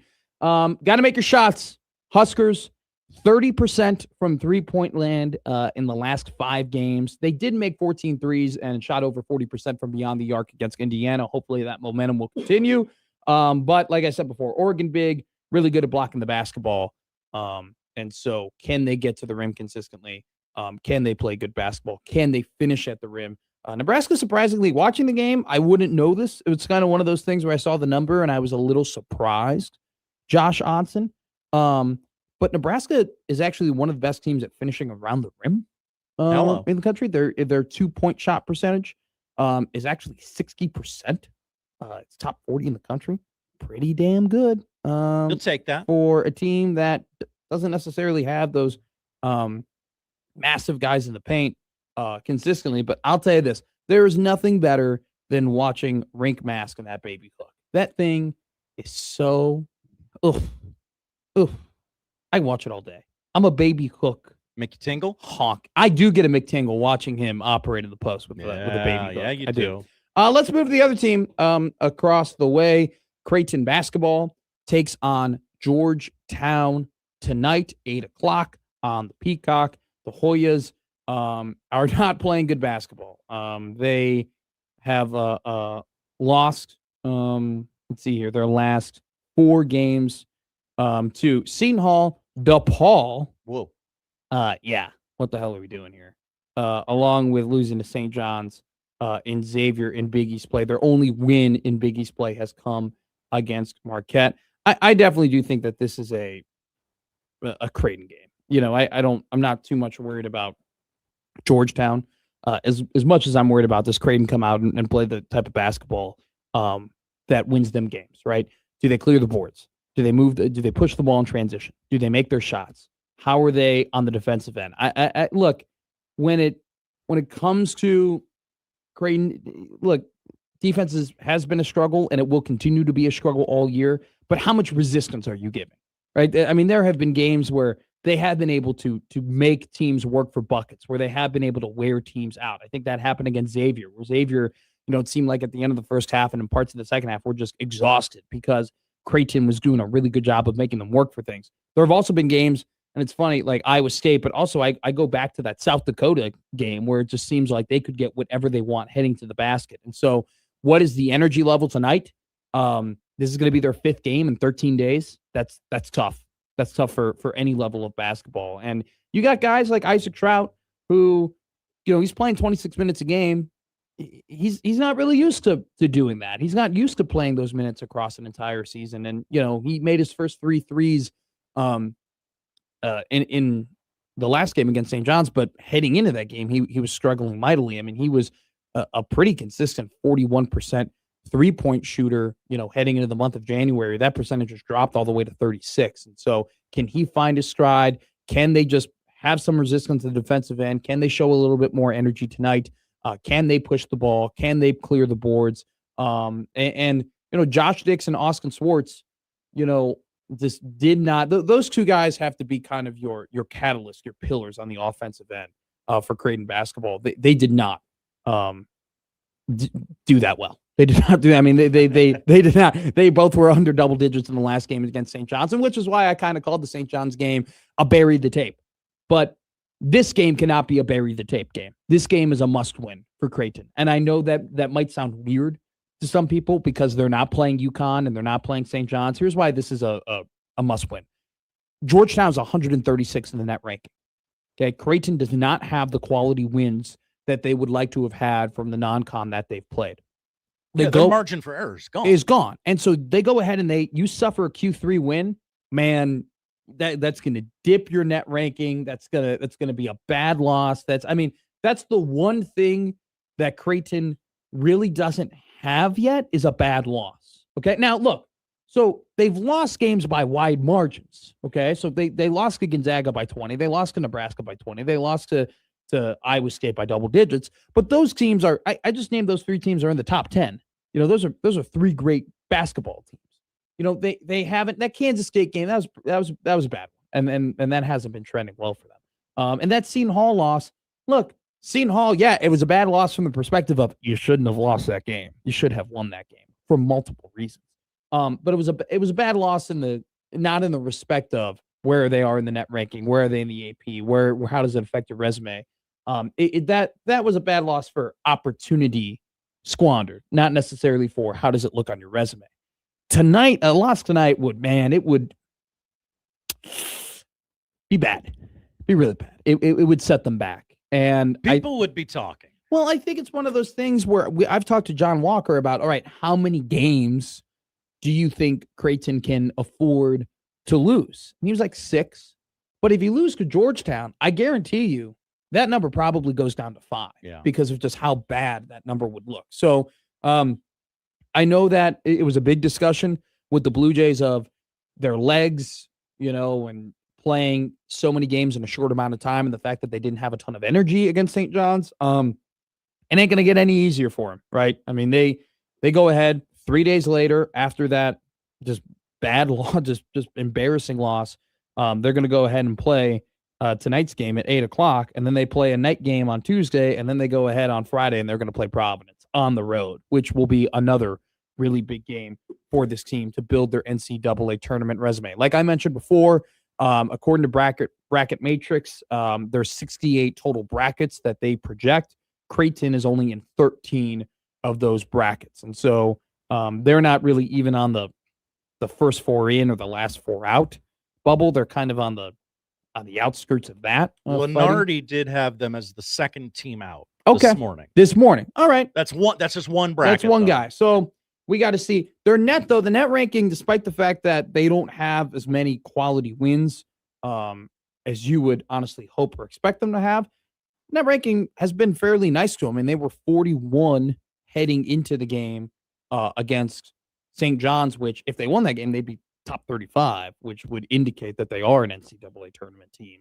And they would have been considered to be a Q1 win. They're now 47 in the net, despite the fact that they have only 3 quad 1 or quad 2 victories and are 3-7 in 10 quad 1/quad 2 games. So 47th in the net for Creighton, 11th in the net for Nebraska, who, according to Bracket Matrix, is a 3 seed, but I've seen a lot of instances where they are a 2 seed as well.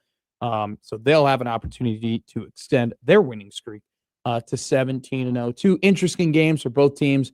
Creighton bounce back, and if they play their quality and brand of basketball that we've seen them play during this kind of pretty good run that they've had in Big East play, they will win tonight's game. And Jackson Shellstat out for Oregon. That's a tough loss for the Ducks. Bodes very well for Nebraska. But how can Nebraska handle the size of Oregon? Like we mentioned before, 6'9", 6'10", and 7 foot is all on the docket tonight for Nebraska. Got to chop down some trees. Well, that game will be brought to you by Fronting the Post. That's the sponsor of that game. Get your butt right in front of the guy, put your hands up, and make it hard for them to go to town in the low block. That'll be a big key for Nebraska tonight. And just can Nate Lesnar once again put on a defensive coaching clinic.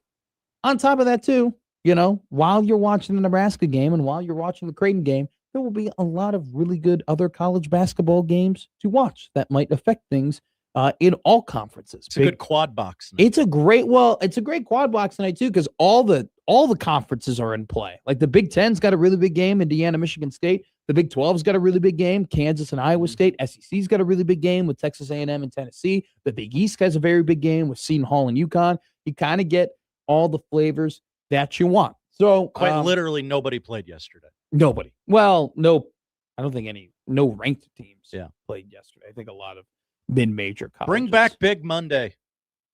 You know what? Super Tuesday.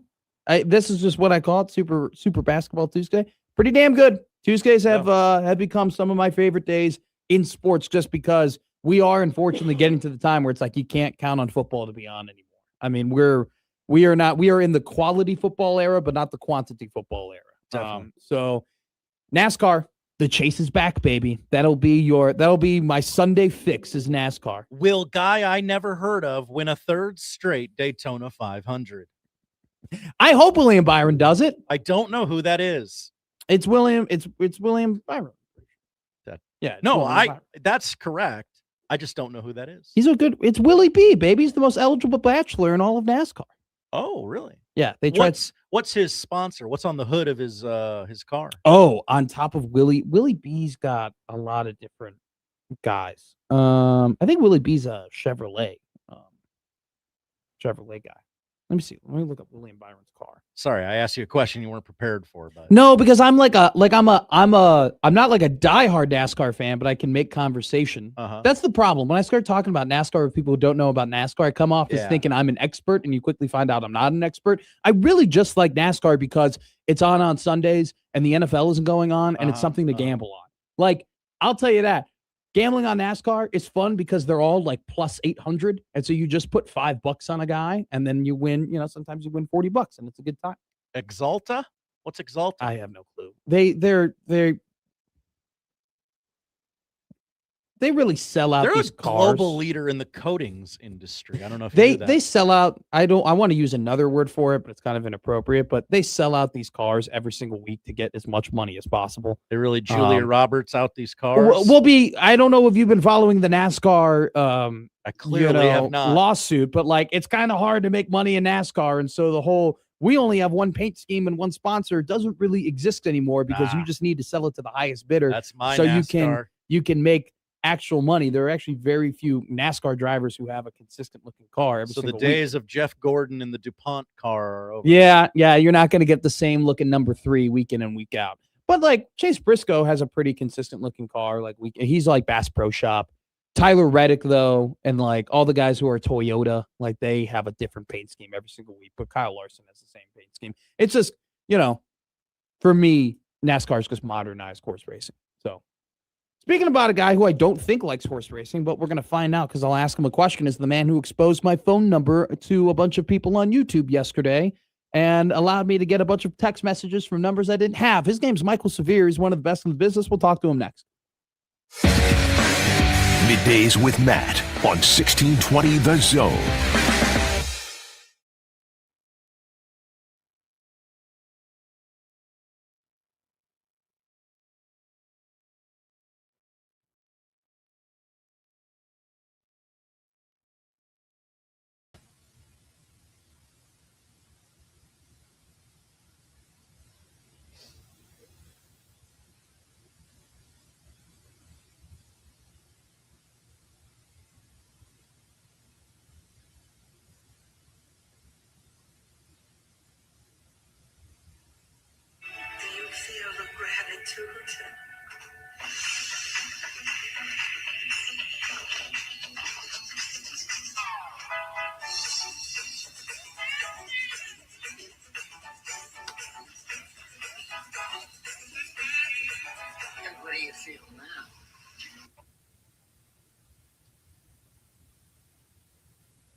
This is the best you've ever tasted.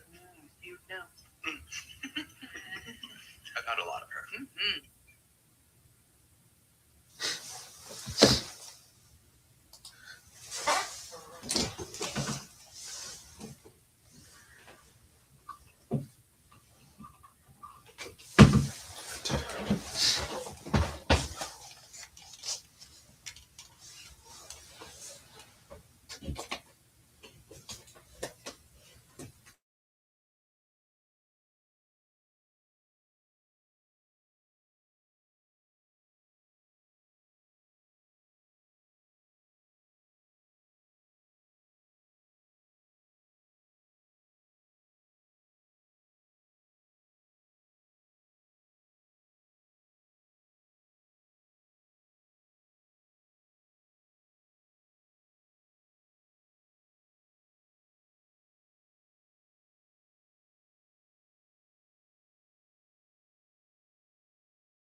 Paul Mumbenga, formerly with the LSU Tigers. He started in 11 out of the last 20 games he appeared in with LSU. He has 2 years of eligibility left. 6'5", 310-pound guard. So Nebraska adds their 15th transfer portal acquisition to their class, which is currently ranked 28th in the country, according to On3. So that's the latest portal news for the Nebraska Cornhuskers. We welcome in one of the best in the business, one of the reasons why I'm currently sitting here in this chair on this microphone, Mr. Michael Severe of the Jet Award Foundation. Michael, how are you?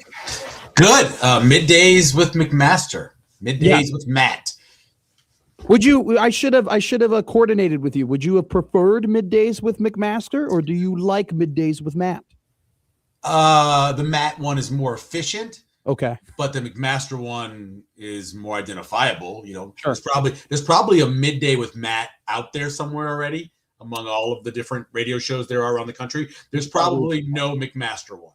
There is a Midday with Mark. I did find Middays with Mark. I don't know who Mark is and where. Yeah, Mark's a legend. But there's a John Bishop one out there. Middays with John Bishop? No, there's a show. He's a sports guy, and literally I think it's either unsportsmanlike conduct or unnecessary roughness is the name of the show he is on. Okay. So it's one of those 15-yard penalties, but a guy named John Bishop out there, which occasionally comes up on Twitter. You know that I'm a big NFL draft guy. You are kind of the NFL draft guy. I take a lot of things from you in this regard, so I always love talking to you about the draft. I want to talk about it from this angle because obviously Dylan Raiola goes to Oregon, and right now I think one of the biggest conversations in all of college football is Dante Moore. You know, will he stay? Will he go? Yeah. I think it's a genius play by Oregon if they're able to keep Dante Moore and then bring in Dylan Raiola, because that's exactly what they did with Moore, Michael. Remember, they brought him in from UCLA after he failed as a 5-star prospect, put him behind later to be drafted quarterback Dylan Gabriel, and then now he has emerged as a top quarterback prospect. Right now, I think, and I'm curious to get your opinion. My opinion is I don't think there's any way the Raiders can take Moore over Mendoza after what we saw between Indiana and Oregon, despite the fact that a lot of people think that Moore projects better as a NFL prospect than Mendoza does. Do you agree with that? And what would you do if you were Dante Moore's camp? If I'm Dante Moore, I go back to school. There's no way I would let him come out with that few of starts. It's been proven, if you go through the list, quarterbacks with fewer than 30 college football starts, I can throw names out to Anthony Richardson, Trey Lance, Trubisky, Kyler Murray, who's had some similar success, Dwayne Haskins, Mitch Trubisky. You mentioned him, only 13 starts. But even Johnny Manziel, Josh Freeman, a guy we knew very well here, Jamarcus Russell, Mark Sanchez. I took that one out of my mouth. You're correct. Yeah, you're right. I mean, it doesn't make any sense. He's not ready. He will always be the guy I remember from UCLA and the pick six he threw, multiple pick six he threw at UCLA. Oregon helped him. You look at him against some of the tougher defenses he's played this season, his numbers dramatically drop off. You watch him play when he's got a muddy pocket. He struggles with that. Sure, he gives you the little bit of extra I can run, but I would not. First of all, there's no way I would draft him if I'm the Raiders at 2, just based off of the history. I would not if he comes out. There's no way. Jets at 2. I would not draft him. Yeah. So is there also 2 from Moore's camp? Do you think there is a hell no? We ain't sending this guy to the Jets because it's not only just a quarterbacks have failed at the Jets. I think it's even more damning, Michael, that quarterbacks fail at the Jets, go somewhere else where they actually have their head on their shoulders and end up playing good football. Do you think that's an aspect for Moore too? I don't know. I think. See, what these guys don't think about enough is the second contract. That's all they should be thinking about is how can I get in the league and be successful enough through my first 3 years, not even get to the 4th year, to where they have to extend me because I'm being successful. Yeah. And if you come in with as fewer starts as Dante Moore has, and you struggle, matter of fact, maybe you not even start because you can't grasp the offense well enough or can't perform well enough, then all of a sudden you're back behind. And then you're coming up on, do we even extend him in his 5th year? What do we do in his 5th year, right? So you want to avoid that. And I think as a quarterback, you got to think about the future down the road, not immediacy. You're going to get some money to stay at Oregon. You're not going to get the money you get to be a first-round pick in the NFL, but you're going to get money to stay at Oregon. So stay at Oregon, get more experience, get better to help you be able to succeed. I remember this is Roethlisberger going way back, right? Okay. So Roethlisberger did, if I remember correctly, didn't redshirt at Mount Ohio, if I remember correctly. Or maybe he did redshirt and they only played 2 years. And there was a lot of conversation among draft people on did he have enough starts, true starts, to be successful. And Pittsburgh did a great job that first year, if you remember, even though they were a Super Bowl caliber team, it was because of defense and running the ball. And they stayed that way for a couple of years. Mm-hmm. I think in order for you to come in, and ready for the NFL, you have to spend your time in college getting ready. And I don't believe Dante Moore has done that yet.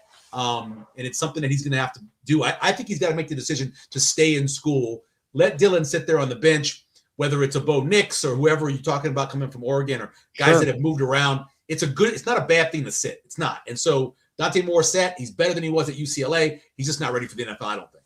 What I know, you know them off the top of your head. I know a couple of them. The Bill Parcells rules. Yeah. 3-year starter in college. You got to be a senior. You got to graduate, and you got to You got to start 30 and win 20, or start 30 and win something like that. It's a winning percentage. I believe it's like, isn't it 65 or 68% winning percentage? Something like that. It's a winning percentage. But that's changed a little bit. Those rules. I mean, even the old Jimmy Johnson trade rules that they had in terms of the chart he had, that's changed and everything's changed. One of the most consistent things, though, is you have to have a certain amount of starts in college to be successful.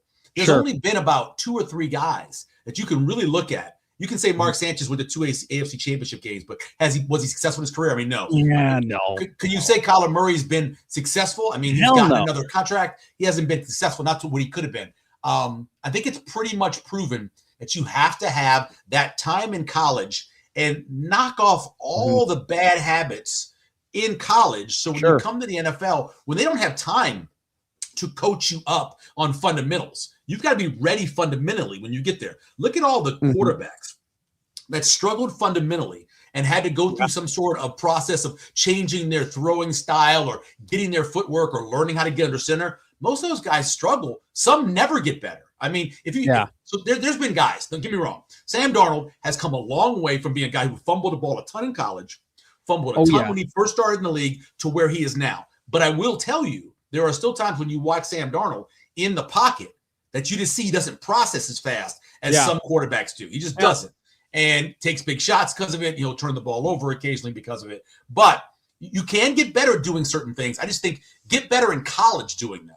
Then come to the pros more ready. And I think also too, like you kind of weigh the I don't know how sustainable the Josh Allen projection is, because Josh Allen came into the league and had to, struggled mightily, like could not throw the football, like literally had to. What happened with Josh Allen was that he was so athletically gifted and so just good that his legs kept him in the league and gave him enough time to develop into the quarterback that he is now. But you're right, there's just not enough quarterbacks like that who can survive off of those characteristics and then end up, developing into good quarterbacks. I'll go ahead. I want to give this to you right now because I was doing a little research when you were talking. Yeah. Bill Parcells rules power ranking. So there's a power ranking of quarterbacks heading into this year's draft, and how many of those rules do they check off, right? How many criteria are met? Carson Beck actually leads the pack. He's marked off 6 of the 7 Bill Parcells rules. Drew Aller is 5. Fernando Mendoza, who's the favorite to be the number 1 overall pick, he's only met 2 of the 7 Bill Parcells criteria. And so he's got enough starts, right? I can 2 years at Cal and 1 year at. Well, you have to have you got to have 30 games. So the criteria that he's met is he hasn't gotten 30. 3. You got to be a 3-year starter and you have to complete 60% of the passes. I think he might have 30 now. And he's a 3-year starter, right? Didn't he start 2 years at Cal? Let me look, because this might be an outdate. I thought he started 2 years at Cal and then he got the full year and even more games than you normally would have because of now. What's he going to play? 16 games this year? Well, I know he's got to play something. That's why some things have changed, because just the way the amount of games those guys play alone makes a big difference. So he's now over 35, and he's now the one. So he'll mark that one down. He's definitely over 60% completion rate for sure. Okay, so he's over 60%. He's won. So now he's actually met 5. He's met 5 out of the 7. The 2 that he hasn't met is graduate from college and be a senior in college. He's graduated. He's graduated. He graduated? Right, I so think he's he did. I read a story about that. He was like some sort of chemistry engineer, some real high tech type of major at Cal, and most of his schooling was done. I think he's graduated, but maybe I'm wrong. But I thought he had. All right, what do you make of the transfer portal cycle so far for Nebraska football? I'm really intrigued by the defensive line, and not just the transfer portal. So they've got two guys that aren't transfers that are getting added back to the team because they were injured last year, in Tyson Terry and Malcolm Simpson, and I'm really excited about those two guys getting thrown in the mix. Berberia, just going back and watching some of his stuff that they have at Iowa Western, and then having a chance to chat with his coach a little bit. He's both intense, he's athletic, he's explosive, and he's got a little nasty streak in him. Like he finishes, right? He does. So you take all those things put together and you start looking at what Nebraska didn't have last year. How many times did they have a defensive lineman who flashed for more than 2 or 3 plays a game? When they're early in the season had a couple. I can think of a couple times where Keona Davis had a couple plays, but they really didn't have a guy who for an entire game played and had 8, 9, 10 plays where you went, oh, that was impactful on a defensive line. Berberia has those when you're watching. Now, it's obviously at a junior college level. He's playing some guys who aren't going to ever play in college. He's going against some of those guys, so I understand it. But just basically watching him and watching his explosion, I like that. I think he's going to be pretty good. When you look over on the offensive side, they've got their interior back, right? So they had their center, Evans, in back. Black is going to play right, and then the new kid from LSU is going to play left guard. Yeah. And so all you're really worrying about, again, like you were last year, is right tackle. Can Tree be good enough, play by play, through an entire season of Big Ten competition? Can he be good enough? And I don't know. Based on what I've seen, I think he should be a guard eventually. I don't think his footwork's great. He's got a really weak punch. Just in terms of when a guy's trying to come around, and you got to be able to get your hands out and get that guy away from you. I don't see that in him. Maybe with a guy like Jeep Wade, who is such a good offensive line coach from we've understood, and then the help he has with the other coaches, that maybe they'll get him at a higher level. But just based off what I saw of him earlier, I worry a little bit about him at right tackle. And I think Pritchard's come along obviously at left tackle. So it's almost the exact same question you had last year. Is your right tackle good enough? Yeah. Whether, than it was just like last year. Yeah. And they bring in experience, right, at the interior guard positions. I think Black was a really good addition. We'll see, Mabenga, 11 of 29 of 20. So 20 games appeared in, only 11 starts out of those 20. He's been injured too. Yeah. Yeah. And so we'll see how that develops. At the same time, it's hard for me. I don't know. There's the balancing act, and I'm curious on what you think about this, right?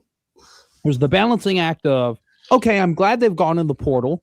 And I'm glad they've gotten Owen Chambliss, and I'm glad that they've gotten Black, and I'm glad that they've gotten some of these guys like McDougal, who you go, okay, they're gonna play and they're gonna make an impact. There's also the part of me that says,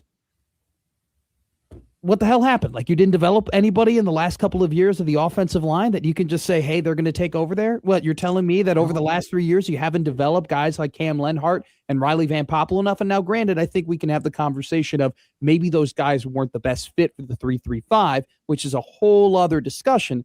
But I think there's a give and a take, Michael, of, okay, I'm glad you have the resources and I'm glad you have the money to go ahead and make this team better. But you stood up on a podium in Lincoln, Nebraska when you first got hired and said, look at my pelts on the wall. Look at the guys that I developed. Look at the recruiting rankings we had that ended up being really great teams. And you've gotten better recruiting rankings and you've gotten better prospects, and they've been nowhere near the development cycle that they had at his previous 2 stops. Is there anything that you identify that might be the reason why?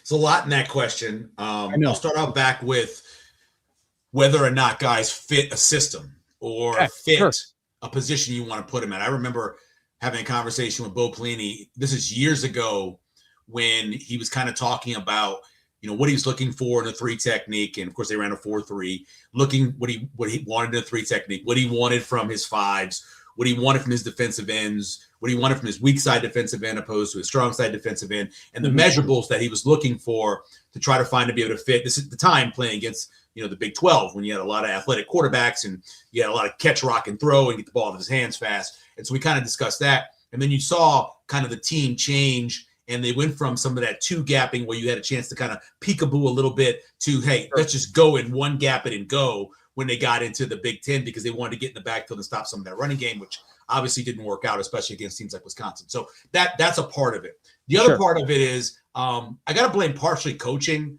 because I thought we saw enough from a lot of guys the year before. So we saw stuff from Willis McGahee as a pass rusher.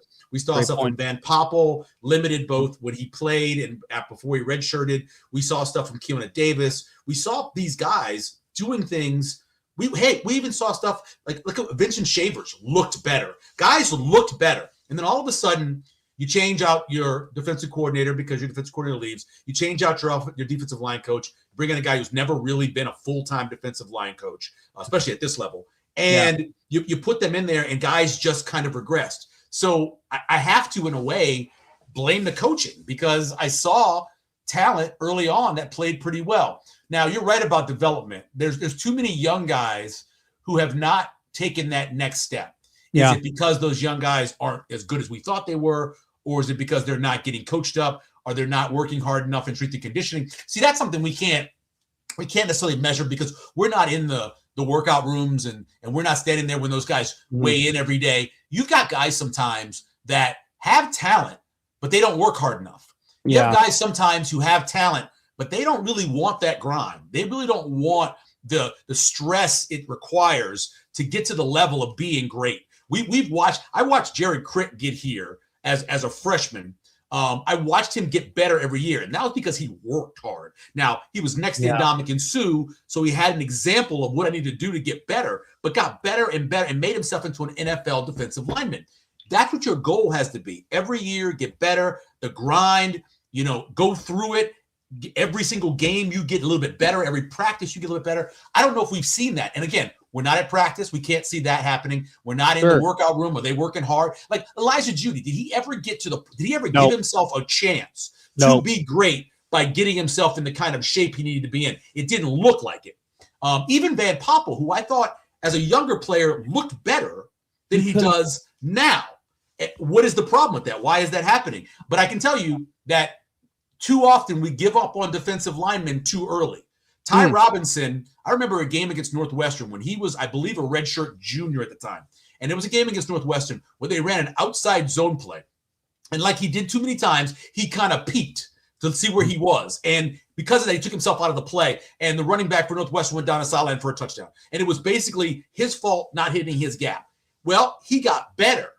And then he had 2 more years after that where he got better each year. And when he left, he's a 4th-round pick. So there is something to be said about just the guy not being ready after his freshman, sophomore, even his 3rd year as he's getting better. And then he really takes that next step. So I think there's a lot of guys on the roster right now that are in that spot. And we need to see if they're going to take that step this year. But you say to me, and I think it's, and this is the last question I'll ask you here. You say those things to me, and I think it's an astute observation, and I think you're taking the right path, right, in terms of it's everybody involved. It's not just the coaches. The players got to take it upon themselves too to want themselves to be better. Yeah. All we've heard, and I'm not trying to say that what we heard is unequivocally false, but all we hear out of that building is the culture, and the people around the program. And even I'm guilty of this, saying the culture is great. When you're explaining to me that, there's kind of 2 sides of the coin of like, do the players actually want to put in the work to actually get better and improve and to get themselves to be the point to be NFL players? To me, I'm like, the culture, that should be the standard. That should be the bottom line of the culture of like, hey, when you come in here, it's upon us to get you better, but it's upon yourself to do that as well. Mm-hmm. And I agree with that. If there's anything that Matt Rule has improved, I think the culture in that building is much better. I agree with that. I think guys basically were going through a syndrome of, oh my God, we're going to lose this game because of this, and this, and couldn't get over it and continued to lose. Even the first year, you saw that early on with the Minnesota game, where that first game where you had the fumble and then the interception. And it was just that, continuing belief that we're not going to be able to win. I think he's turned that culture around a little bit. And I think the overall building and who you have in the building is better. And so he's gotten better. The problem, and I've said this about Nebraska for a decade, Nebraska is number 1 at about 100 things. Marketing, the way they feed their athletes, the way they house their athlete, all these things. They're number one in the country. The one place they're not is on the field. So eventually all that stuff that they're doing right needs to get transmitted onto the field. And I want to see a bunch of these guys develop and actually get on the field and have their chance. There's a bunch of young wide receivers. I can't wait to see what Keelan Smith does during the offseason. Quinn Clark. No. Keelan Smith and then Quinn Clark. Yes, I want to see both of them. But I saw Quinn Clark this year. I still haven't seen Keelan Smith come out and actually show what he can do from what we saw in practice. That one open practice, he's like one of the best wide receivers. He made Andrew Marshall look like literally. I wanted to call Andrew Marshall's mom and go, "Hey, he'll be okay," because he beat him so badly on a double move. And so I want to see where he goes to the next level. I want to see. So as good as Barney has been, you can see that there is a whole another level he can take himself to. Get stronger, be able to have better balance. So let's continue to develop those guys and get them to where they're better. And then in the running backs, which we talk so much about bringing more running backs in, give those guys opportunities and see what they can do. Because we've seen guys as freshmen who didn't get opportunities, got very few yards, and then when they finally got opportunities, they played well. Yeah. Obviously, the example is Emmett Johnson getting a lot of opportunities and what he did this year. So all of the young, they have a lot of young guys. We've talked about how young they are. Let's see those guys play. Let's see them get better. Let's see them develop. And that's big on the coaching staff, but it's big on the individual players. Michael, we're going to do this every Tuesday at 11:30. You are the absolute best. Thank you so much for coming on Middays with Matt. I will talk to you soon. Why are you shaking your head? I didn't know that. You didn't tell me we're going to do that every week at 11:30. I told you every week at 11:30. You just told me, do you want to do 11? You want to do Tuesdays? And I said, yeah. He said, what time? And he goes, I said, what about 11:30? He's like, I didn't know that meant like every. I didn't know that was a commitment like that. Okay, well, we can move it around. Don't worry. I didn't know that. I'll talk to your people. Your people will talk to my people. Let's talk to some people. Okay, cool. Okay, I'll talk to you, Michael. Talk to you later. Bye. Michael Severe, everybody, the one and only. What's better, money or momentum? We're going to talk about that next here on Middays with Matt on 1620 The Zone.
Now back to Middays with Matt on 1620 The Zone. Couple things going around across sports. Nolan Arenado, the former Colorado Rocky, then turned St. Louis Cardinal, one of the greatest defensive third basemen in the history of Major League Baseball, is heading to the Arizona Diamondbacks. I don't know, the Arizona Diamondbacks are one of those teams where a lot of just weird legends kind of just go and they're around. They're trying again over there in Arizona. They are trying again over there in Arizona. And people forget they were in the World Series not too long ago. And so they had a very magical run. He is on the way. He had a no trade clause. It just seemed like over the last couple of honestly seasons, things were falling apart over there in St. Louis between Arenado and the Cards. He hit only 237 last season with 12 home runs and a career low 289 OBP. Only played 107 games, but the guy is still a 10-time Gold Glove winner.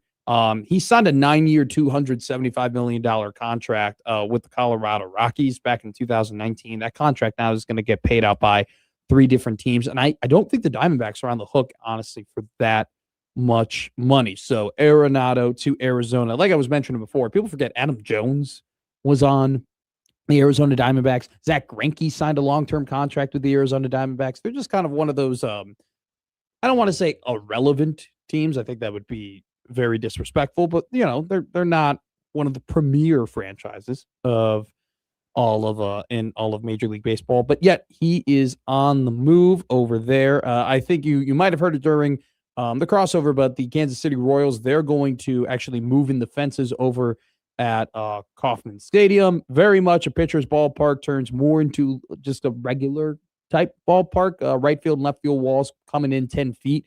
So they're shortened from 389 to 379. Still, center field is going to be a monstrous 410 feet. And they're going to shorten the fences. They used to be 10 feet. Now they're going to be 8.5 feet, which could very well be definitely more prevalent for robbed home runs to happen. It's going through here. Is there anything else that we can tell? Oh, Malachi Coleman. He's going to Wisconsin. That'll be very interesting. So, in Malachi Coleman's, and I got this confirmed from Mike Schaefer because I remember I was in Lincoln at the time when this was all going down. Malachi Coleman had plenty of interest from Wisconsin initially in his recruitment. It came down to Colorado and Nebraska, and he ended up, picking Nebraska, obviously, and then transferring to Minnesota. But when Wisconsin was interested in Malachi Coleman, it was off of the basis of, we want you to play defense and we want you to be a defensive end. Malachi Coleman is 6'5".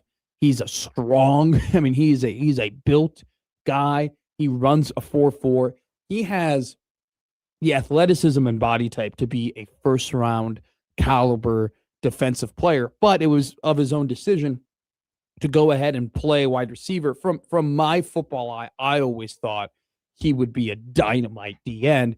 Very interesting that the team that all the way back in high school that recruited him to play defense, he's now going to be transferring to. We'll go ahead and see if that's a development. If Wisconsin came back to him and said, hey, we want you to go ahead and play here, but you got to play DN like we wanted you to a couple of years ago, or if it's still on Malachi Coleman's terms, which is wanting to play wide receiver, which is clearly what he wants to do. All right, I said before we went to the break, what's better, money or momentum? Corey Parrish is going to Oregon. The safety from the University of Minnesota, played high school at Minnesota, was a major loss for the Golden Gophers when he entered the transfer portal. It caused a lot of concern and frankly embarrassment for Minnesota. The fact that they had put in so much effort to keep Parrish around, to keep him in state, to keep him in the program, and then he goes ahead and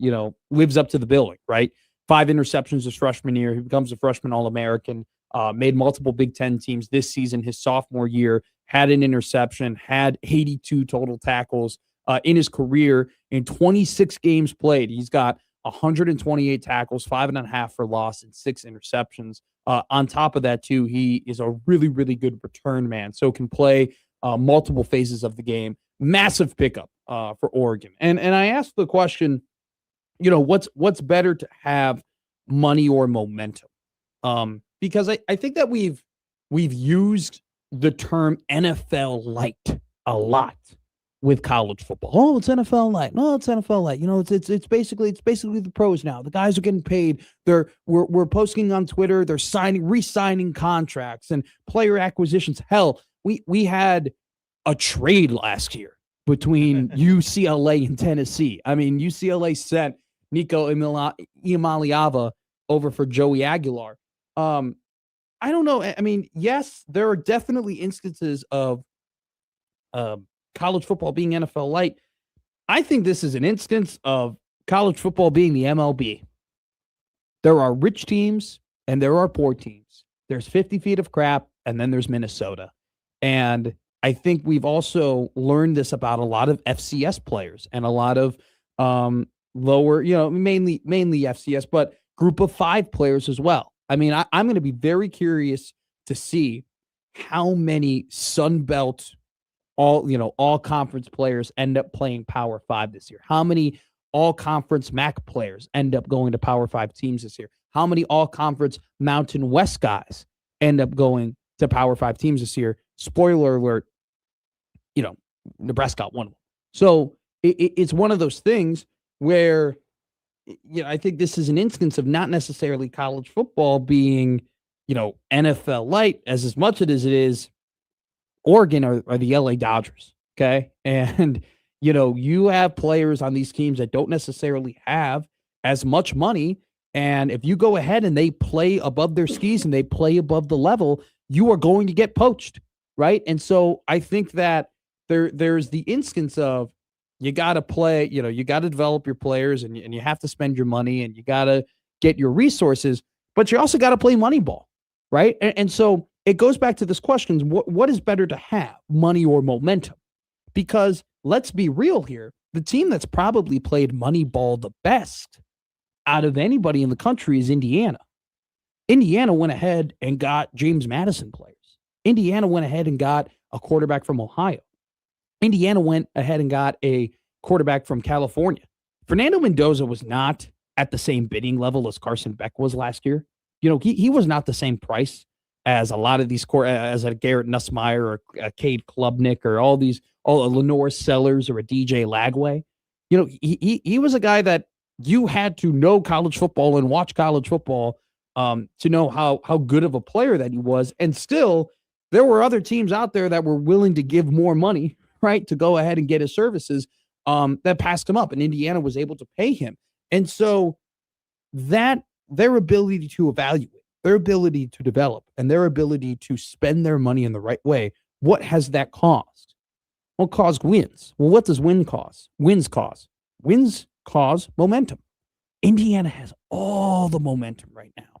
They have everything going their way.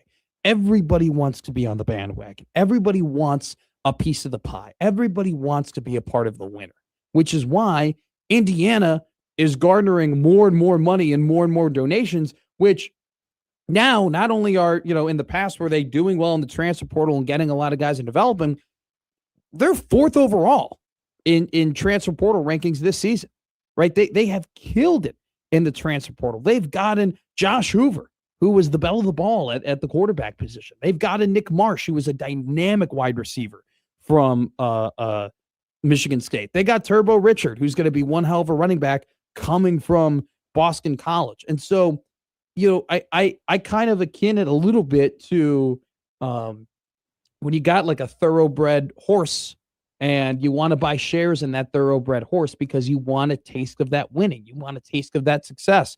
And when you get these wins and you get these momentums, you got guys like Mark Cuban who are cutting bigger checks for you, who are bragging about how much they're giving to you on Twitter. And so is it easier to build momentum, though, or to have money? It's probably easier to have the money first. It's easy. It's easier. Right. It's probably easier to start off and be at Texas Tech and say, hey, we got Campbell. He's going to give us all the oil money in the world, and we have a good enough staff that's going to go and get these top players and then develop them into something and then go ahead and win games. It's probably easier to start with the money, but the pressure that comes with that is massive. It's gargantuan. because from here on out, I think Joey McGuire is a really good head coach. Okay. And I can't take away anything that he accomplished this season, getting to the Final Eight. Spending that money. But Joey is going to have massive expectations year in and year out just because of his payroll, right? And this goes back to the MLB comparison. I think you'll have some coaches that are compared to, they probably go along the same line and the same judgment as NFL coaches in terms of how many wins do you have, how much success do you have, how much playoff success do you have. There will also be coaches, though, Josh, that will be closer compared to David Roberts. They'll have those expectations. They won't have the expectations maybe of a Mike Vrabel or a Mike McDonald or a Ben Johnson or any of the, they'll have the expectation of the coach of the Dodgers, who has the highest payroll, who has the most talented players, who is afforded to acquire whomever, whenever he wants to do that. And so I think that's incredibly interesting. And heavy is the head that wears the crown. I think a lot of people would love to have the job that Joey McGuire has. I think a lot of people would love to have the job that Dan Lanning does. I think a lot of people would love to have the job that Rhett Lashley over at SMU does. But Lashley's a great example of this. SMU does not make it to the postseason despite being in, the ACC, by far the weakest power conference that we have, despite the fact they might have the national champion. You actually can kind of make an argument between the ACC and Big 12 this year. But still, that doesn't matter. Rhett Lashley gets a lot of money. Rhett Lashley has a lot of resources. Oh, yeah. But if Rhett Lashley doesn't win these games, right, it's not going to it's not going to be, hey, Rhett, you won 9 games. Great job, Mazel Tov. No, dude. You should win 9 games. You have a lot of money. You have a lot of resources. You can go and buy a lot of people. Same thing with Joey McGuire.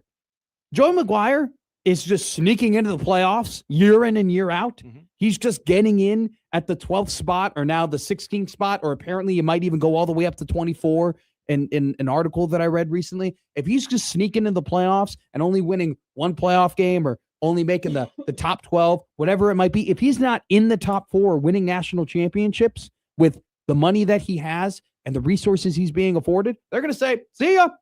If you have a lot of resources for players, you have a lot of resources to buy out coaching contracts. And so it's one of those things, though, Josh, where it's like, I would love to have money, but if you were giving me the pick of, no, I want to build the momentum, because we still, what Curt Cignetti now has that Dan Lanning does and Joey McGuire does not. What he has that those two don't have is, hey, remember when Indiana sucked?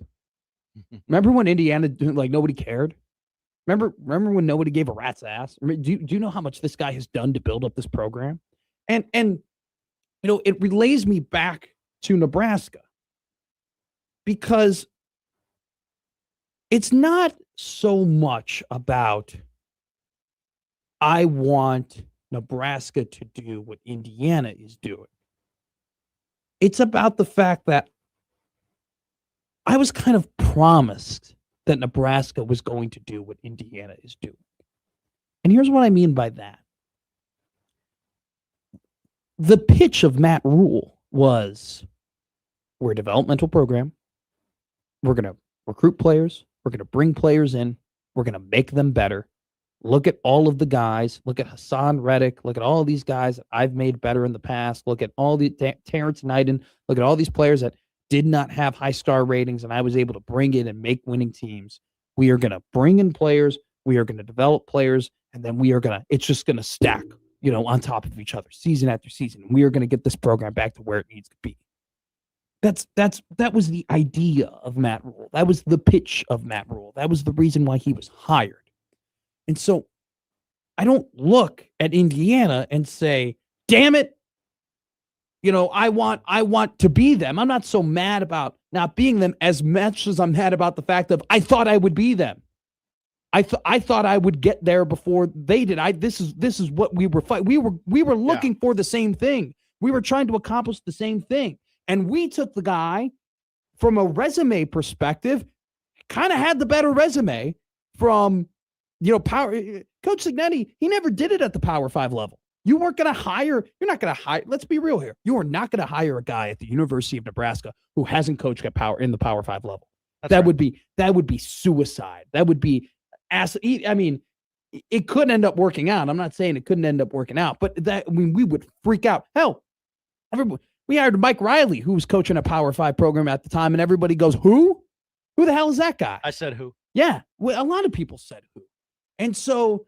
You hired the more notable guy who had already accomplished the things you were trying to accomplish. And then you look across in your conference and you're like, a program that nobody gave a damn about is doing exactly what we were told Nebraska was going to do.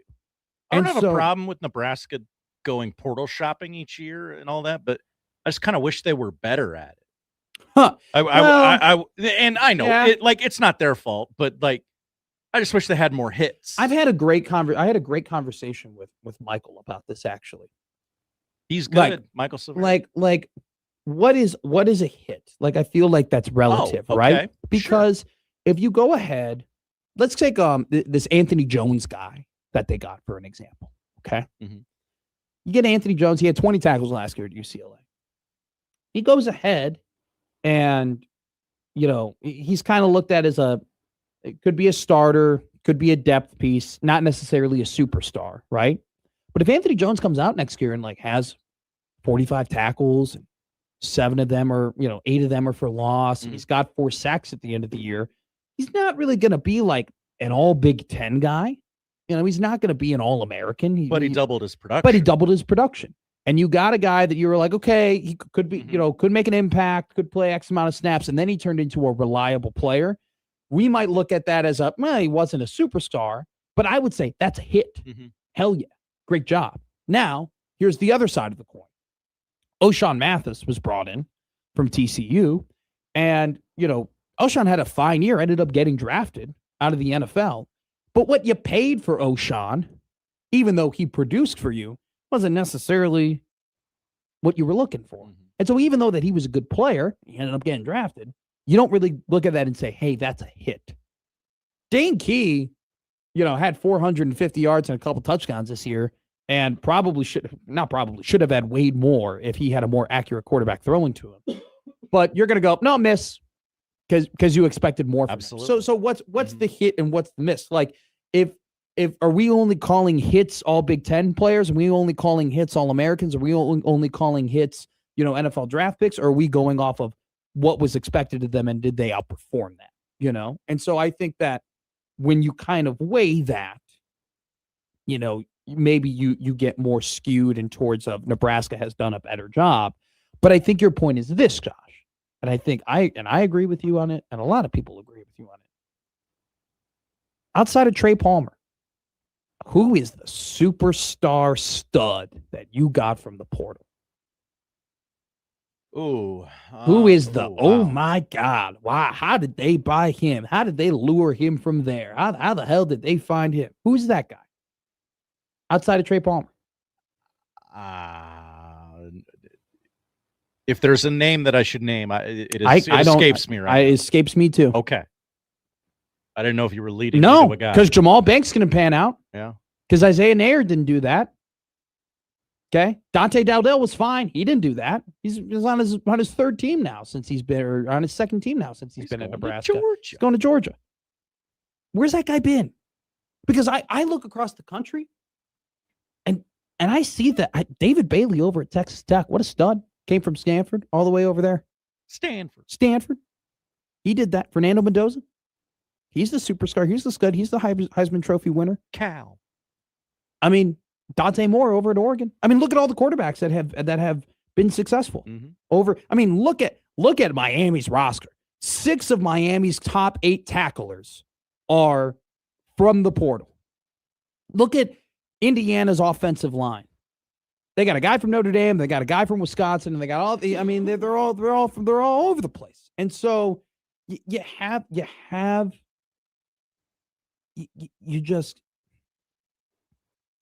that superstar. You haven't hit it out of the park. And now I'm not saying though that they haven't had some success in the portal. They just haven't had that elite success in the portal. And you got to keep trying. And right? but the problem is that this is my final point when I talk about momentum and money. Okay. Nebraska's got to build momentum. Nebraska's got to make it count. Nebraska's got, because Nebraska gets money. Nebraska has people that donate to them, right?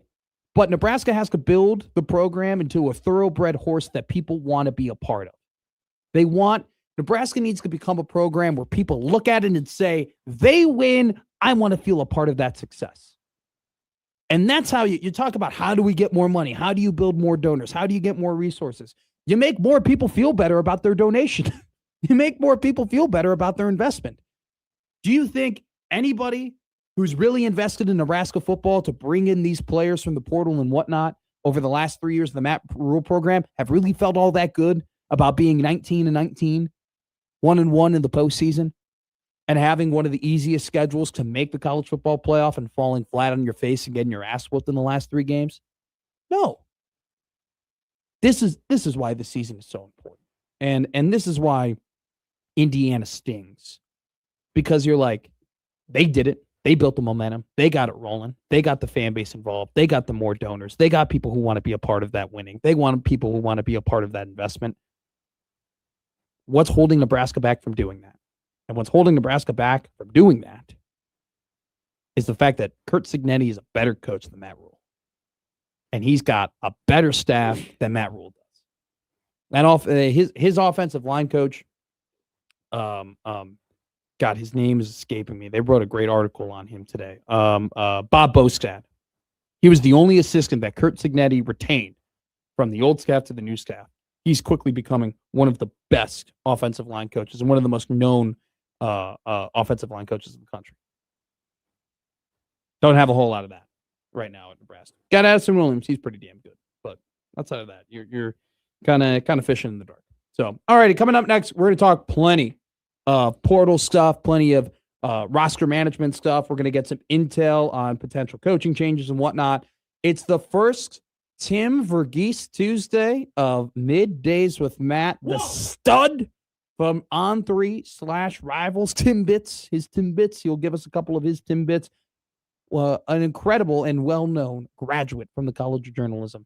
Tim Verghese coming up next here on Middays with Matt.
Now back to Middays with Matt on 1620 The Zone. This is a big guest. This is a big get for Middays with Matt. This is a man who we went to the College of Journalism at the same exact time, but we never talked to each other or knew each other. We have plenty of mutual friends, but somebody that I have admired from afar because he is damn good at his job, and it's an absolute honor to make him a regular here on Middays with Matt from Rival / On 3. It's Mr. Tim Verghese. Tim, how you doing, my man? Hey, how we doing, man? Pleasure to connect. Pleasure to connect. We've done plenty of texting over the last couple of months, but finally, the first time I've ever talked to you ever. So great to connect in that way. I just got to ask you, man, like, because this is your world. This is, the transfer portal and recruiting, and you are locked in on so many things that are going on from the high school ranks along to the portal ranks.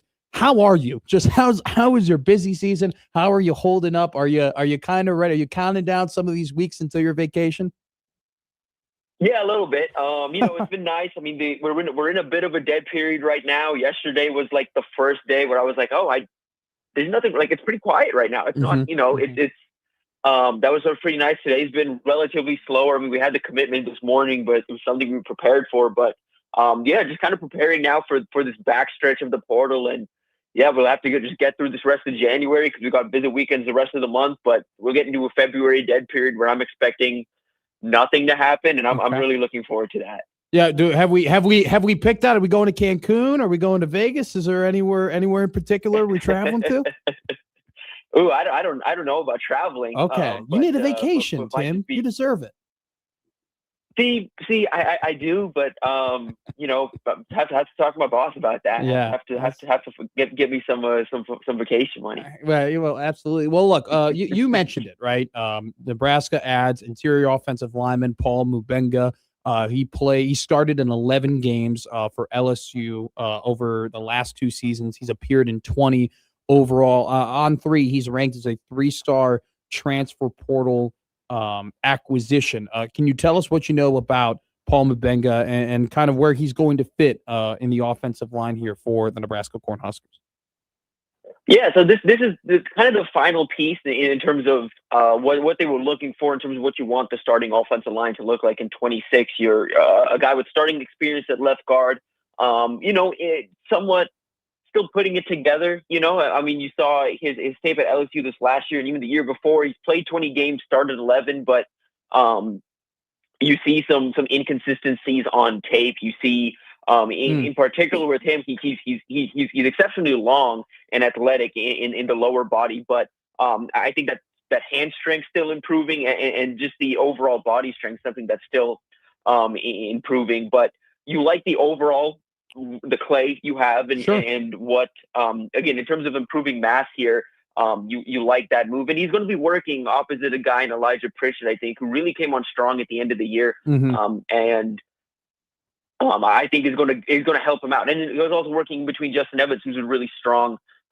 center, and you're talking about an LSU offensive line that, yes, on paper was talented last year, but they dealt with a lot of injuries all across that line and put a lot of different people, including Paul Mubenga, in some less than ideal situations. So I wouldn't read too far into the PFF grade. That's just my general philosophy in general, is trust the tape when it comes to college players over college PFF grades in particular. But with Paul, I will also say this with him. He's the one of these new additions that I would say he's not a surefire, this is the guy that's going to win the job. I have a hard time seeing anybody beating out Brendan Black for right guard. I have a hard time seeing anyone beating out Tree at right tackle. But you look at the left guard spot and what Nebraska has in the room, a couple of those young guys, Preston Tamua, Gibson Pyle, if he's healthy. You have Grant Bricks. You have a couple in that room, Tyler Connaught. Like, you have a couple guys in that room that this staff believes a lot in. And so it's going to be a battle, I think. But obviously, coming in with the starting experience and the size that he has, Mubenga has to be the favorite, at least going into spring ball. You know what? When we started this transfer portal, I was about to say cycle, but it's more close to chaos. I think everybody kind of made their grocery list. Everybody made their shopping list. And I think maybe not at the direct top, but near the top was running back. And I think, I'm sure that you've been on other shows and you've answered these questions elsewhere, but I have to ask you, where are they angling here in terms of running back? I think this was a position that a lot of people thought that they would come out and knock out right away. Is this something that they're going to stand pat and they like what they have, or is there a potential that the guy that they want hasn't entered the portal yet? I think there's certainly a chance the guy they want still hasn't entered the portal. And I think there's a chance that, they're still assessing, obviously, the market. Where things were at really early on, when the portal window opened, I actually was met with a lot of surprise from agents I reached out to saying Nebraska wasn't super competitive in the running back market, just in the sense that they were actively searching, but from a money standpoint, they just had other more expensive needs elsewhere where their budget at running back just wasn't, they weren't really matching offers from other programs for guys that were on the board, the guys that, if you, depending on who you asked, they wanted in the building, but for a variety of different reasons, just didn't move as fast as other programs did to address those needs. And, for good reason. I mean, you don't have this offensive line haul without, some of that conservative spending at the running back position early on. Now that they have addressed some of those needs on the offensive side of the ball and even on the defensive side of the ball, they're starting to key in on, they have a couple of commitments now. They're starting to key in on what's really left for them. I think they have a little more flexibility from a budget standpoint to make a move here at running back. But part of this is my feel on it is I don't think the staff felt there's a sense of urgency here just because the market at running back in the portal is so much deeper than some of these other positions. And also I think what their belief truly is in what this room is. I mean, I think back to now that we're here with 3 offensive line additions, no running back additions right now, to what Rule and even Dana Holgorsen have said about, an offensive running game is based on the line less so than the running back. Sure. Obviously, it'd be nice to have a guy back there, but your hope is with a line now that across the board, the smallest guy is going to be 315-pound Justin Evans. They think they're going to be able to move the ball regardless of who's back there. But that said, I mean, that shouldn't stop them from making a move. I still think they should add a running back, maybe even 2 before this all wraps up. But I'm really curious to see who that name is. Obviously, there's a few names that aren't in the portal that plenty of people are speculating about. Some of that speculating is warranted. Some of it is not. Sure. On my end, I'm just not going to speculate on guys who are not in the portal. But there's definitely like a market out there, and I don't think they're done assessing, I guess, the board in terms of what fits. And now that they have a lot of these other pieces in the room, offensive line, quarterback, even that receiver in Quasi Gilbert, now they have some of those pieces in, they can assess the field and figure out what running backs really fit what they're looking for. Tim, I think that what I admire a lot about you is that you're a tape guy, and you'll go ahead and you'll watch the tape and you make your analysis and whatnot. And here's something that I've struggled with a little bit because I enjoy it too, but I watch Anthony Calandria. And I go ahead and I watch his tape over at UNLV, and I see this dynamic playmaker that's got a hose. I mean, he can fire it. He can put it in some spots. But then I go ahead and I watch, his tape at Virginia, and you see a guy that, has a lot of that athleticism and has a lot of that raw capability, but can get careless with the football. And that was a big problem. I think he had 13 touchdowns and 9 interceptions during his time at Virginia. How are you weighing your tape evaluation when you look at Calandria? Are you weighing, is there some of the things that you still see that maybe were less warranted at Virginia? Are you still seeing that in UNLV, or do you think he did a superb job of cleaning some of those mistakes up when he was in Las Vegas? I think he did a better job of cleaning things up, but I still think he's a guy. And I think you're going to see it this fall too. Is he's a guy that is very much a risk taker, and you saw that on the UNLV. Like a lot of those plays, off platform, moving the pocket, and kind of trying to fire one in there, and it goes haywire. He's a high and low quarterback. He's going to make something happen. The way, talking to people too about it is like he's going to make something happen, whether good or bad. More often than not at UNLV, it was good. At Virginia, it was a little more even. The hope is with the development he got at UNLV, the experience he got there, he's sharper and he's less turnover prone. And at Nebraska in a system where, they want to give him layups. They want to build out where he's not the focal point of the offense. Rather more so just a feature of the offense, an opportunity to continue cutting back on those turnovers and at least turnover worthy. I wouldn't say turnovers more so than I'd say turnover-worthy plays, because the turnovers were cut down for sure. Yep. But the turnover-worthy plays are still all over that UNLV tape, and it's a thing of, hey, you had a receiver that's making a play. I did think his accuracies was dialed in a little bit. I did think as a true thrower of the football, he improved at UNLV. But I think you look at the decision making, that's still something where, okay, it's a little erratic still, and it's going to be one of those things where you kind of have to. UNLV experienced that, Virginia lived it. You kind of have to live and die by his highs and his lows. It's Caleb Williams-esque almost. Obviously, he's not that level of player. Yeah. And I don't know if he'll hit that ceiling, but it's just that Caleb Williams-esque of like, there's a high and low that come with a player with this kind of play style. And I'll tell you, as a Bears fan, there's that frustration of, man, why can't he do that for 3 quarters? Or Tim, why can't he just throw the check down? Why can't he throw the 5-yard pitch to the running back standing right in front of him? Kyle Manung guy is wide open. Caleb, throw it to him. I think that's a great observation from you. I want to ask you a couple more questions here. I think this is a tough one, and I don't mean to put you in a tough spot, but it's something I'm curious because you're one of not only, I mean, you're very good at player evaluations here, and this is kind of a generalization, right? But guys and dudes, right? You have guys and you have dudes. You look at this transfer portal class. I'll just ask you straight up: how many dudes do you think Nebraska has gotten in this cycle? Ooh, that's a tough one. I think Calandri's a dude. I genuinely do. I think he's a dude. I think he's a gamer. I think he's what, in terms of rallying a locker room and what Rule wants from the quarterback position. Like, this is a guy I think the guys in that locker room will fight for, and will ride behind. I thought at the linebacker room, I think they've added 2 dudes, at least for the 26th season in Dexter Foster and more so Owen Chambliss, who leading tackler for Rob Ulrich last year. I think is going to be an immediate plug-and-play improvement in the linebacker room. Dwayne McDougall, I think is another one fully capable of making this jump, going to be a quality starter for Nebraska.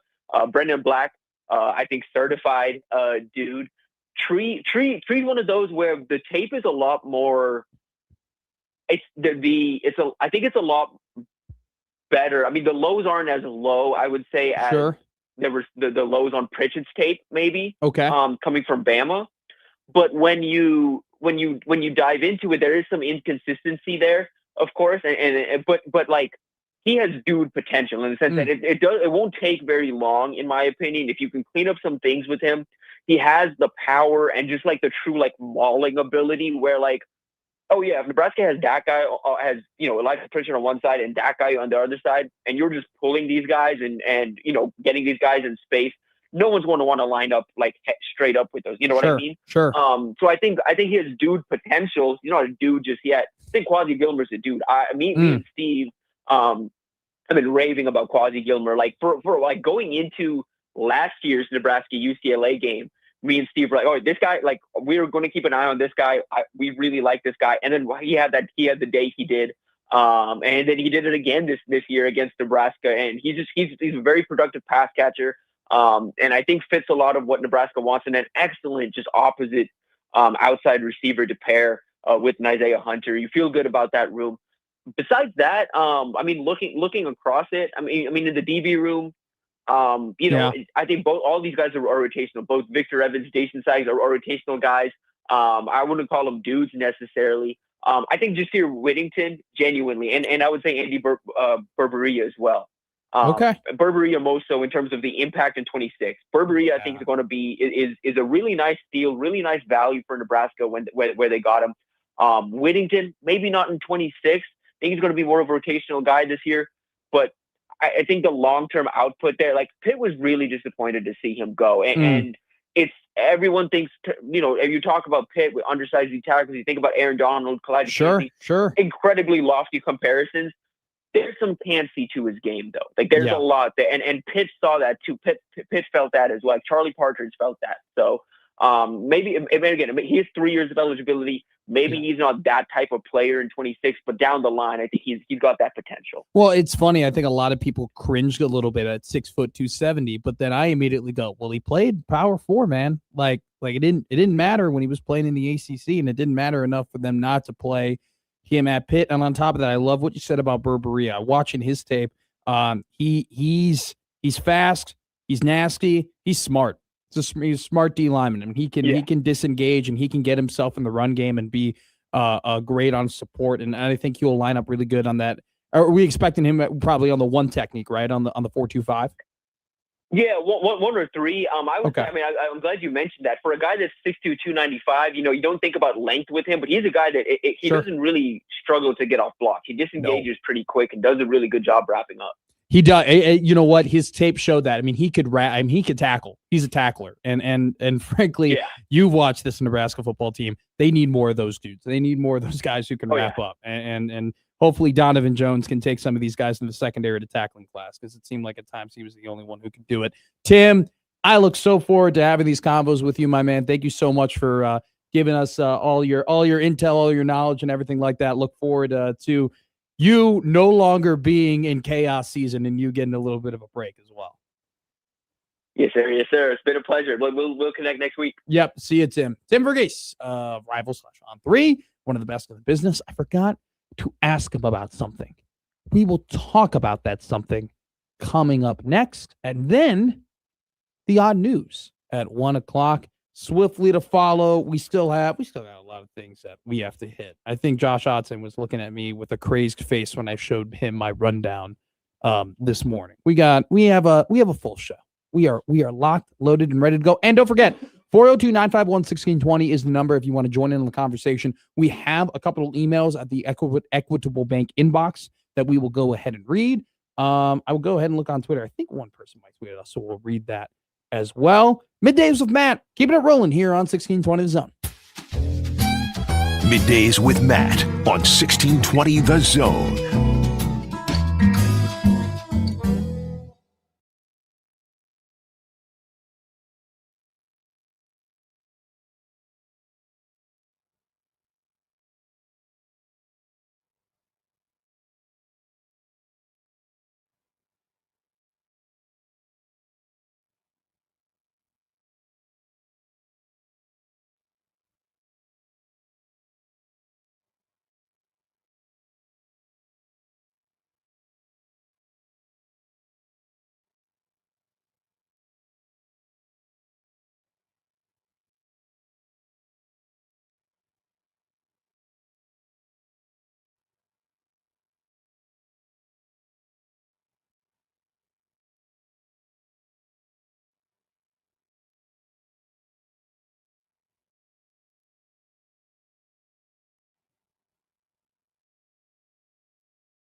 Now, back to Middays with Matt on 1620 The Zone.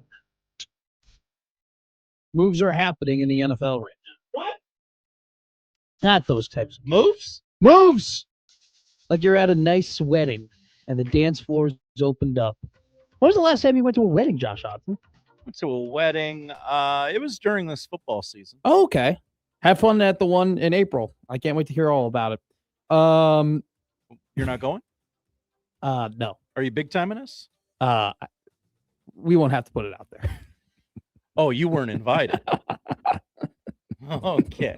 That's awkward. Talking about moves, offensive coordinator Greg Roman and offensive line coach Mike Devlin both got fired from the Los Angeles Chargers this season. I don't know. I mean, it's one of those things where maybe you have to make the moves to feed the fans, a stick of beef. Like, you got to make them happy after, once again, a disappointing season ending in the playoffs for the Los Angeles Chargers. At the same time, Rashawn Slater and Joe Alt, two Pro Bowl level tackles, were out for the Los Angeles Chargers and just could not protect Justin Herbert.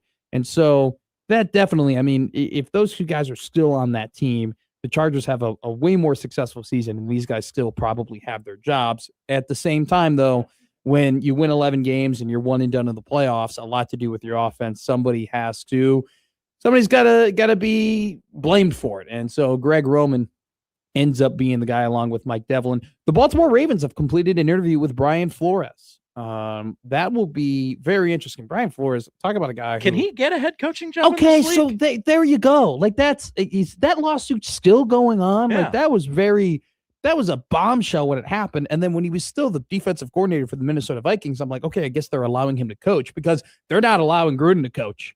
Like, Gruden is in a massive class action lawsuit with the NFL because, and by the way, that's a ticking time bomb, because what's going to happen there, and I haven't followed up with that a case recently, but if that case ends up going to some sort of discovery where John Gruden and his lawyers can get their hands on all of the Washington Commanders emails, a couple of which got leaked, then led to Gruden getting fired from Vegas, if they can go into discovery, oh my Lanta, that is going to be a hellstorm for the National Football League. But Brian Flores, I don't know. It's very interesting. I don't think there's been a coordinator that has accomplished as much as he has over these last couple of years that has just been unable to get a job as a head coach, even though he had, his time over in Miami. Obviously he got let go, right? I mean, let's call spade a spade. It wasn't successful. It was successful. He didn't like Tua. Imagine not liking Tua. Well, that's the one thing where it's like those Tua Tagovailoa comments, the comments that Tua made about Brian Flores about, hey, you're going to play better when every single day you're not being told how much you suck. Was Brian Flores wrong? Was he completely off base? Because now Miami doesn't even want Tua's ass anymore. So I don't know. At the same time, I'm not going to defend a coach, berating a player over and over and over again, especially when it doesn't help that player develop. And so, he went 10-6, he went 9-8 with a franchise that doesn't win a whole lot of games that often. I feel like it's been long enough at this point for Brian Flores to get a head coaching job. He's done a good enough job as the defensive coordinator for Minnesota. On top of that, he's gone ahead and handled the whole situation with grace and was like, dude, I regret it. I've learned from it. I'm very sorry. Like, he did what he needed to do. So it'll be interesting to see what happens with him. Obviously he's got to be better with his quarterback when he's the head coach of his next team. He cannot treat Tua the way that he did. But if his next quarterback is Lamar Jackson, I don't think I don't think that's going to be a problem at all. And it's one of those things where it's like, even if he wasn't completely wrong, he was wrong. So Brian Flores gets a head coaching interview with the Baltimore Ravens, and then this beautiful tweet of a quote from Andy Staples. Dabo Sweeney just now on signing players out of the portal. Oh no. I feel like the preacher at a Vegas wedding chapel. Can we get a picture of Dabo as a there it is. And first off, you click on it immediately. the first picture is Dabo as a Vegas wedding chapel guy. Can we get that going? Can that be our first bit? Because you guys always do a great job of like having the commercials be like, edited images. Like there was a whole farting image about me one time. you guys really hit it home. I think you put my face on a bunch of guys from Goodfellas. Well, that was a passion project. Yeah, all these are passion projects. But Dabo Swinney finally has to embrace the transfer portal because his job depends on it. He used to be stubborn to the point where they still made the playoffs, not too long ago, where he could be kind of stubborn and say, I'm not going to use the portal. I mean, until last year, it was the service academies in Clemson who hadn't gone in and acquired players from the portal. He's acquired 10 this year, by the way. They're 24th in the country on the On3 transfer portal power rankings. They haven't gotten any 4-star transfers, but they've kind of solidified some of their rosters. So Dabo, despite himself definitely not wanting to do that, has done that and has gone to the portal. So I guess kudos to him, even though he's going to be very whiny about it.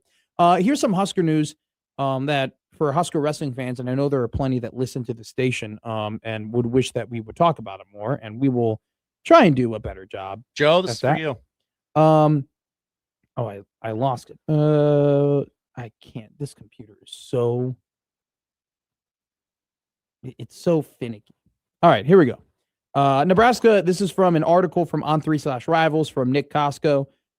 He writes, Nebraska wrestling head coach Mark Banning addressed the latest with heavyweight AJ Ferrari following the latter's arrest Friday night. Ferrari had an outstanding warrant from October in the state of Texas and was pulled over for speeding after Nebraska's win over Purdue. Manning said on Hurrdat Sports here, so here's a quote. The situation with AJ is a little fluid right now. He got released yesterday, and we are working through the details, making sure he got that warrant that he had out for his arrest down to a misdemeanor. That's getting worked through today. And so, he'll be back in action. So that's the official statement from head coach Mark Manning on AJ Ferrari and what will potentially be going on there for the former NCAA heavyweight champion. So that is an update there. Let's go to the Equitable Bank inbox, where they take banking personally. We've had a couple of emails here into the inbox over the last couple of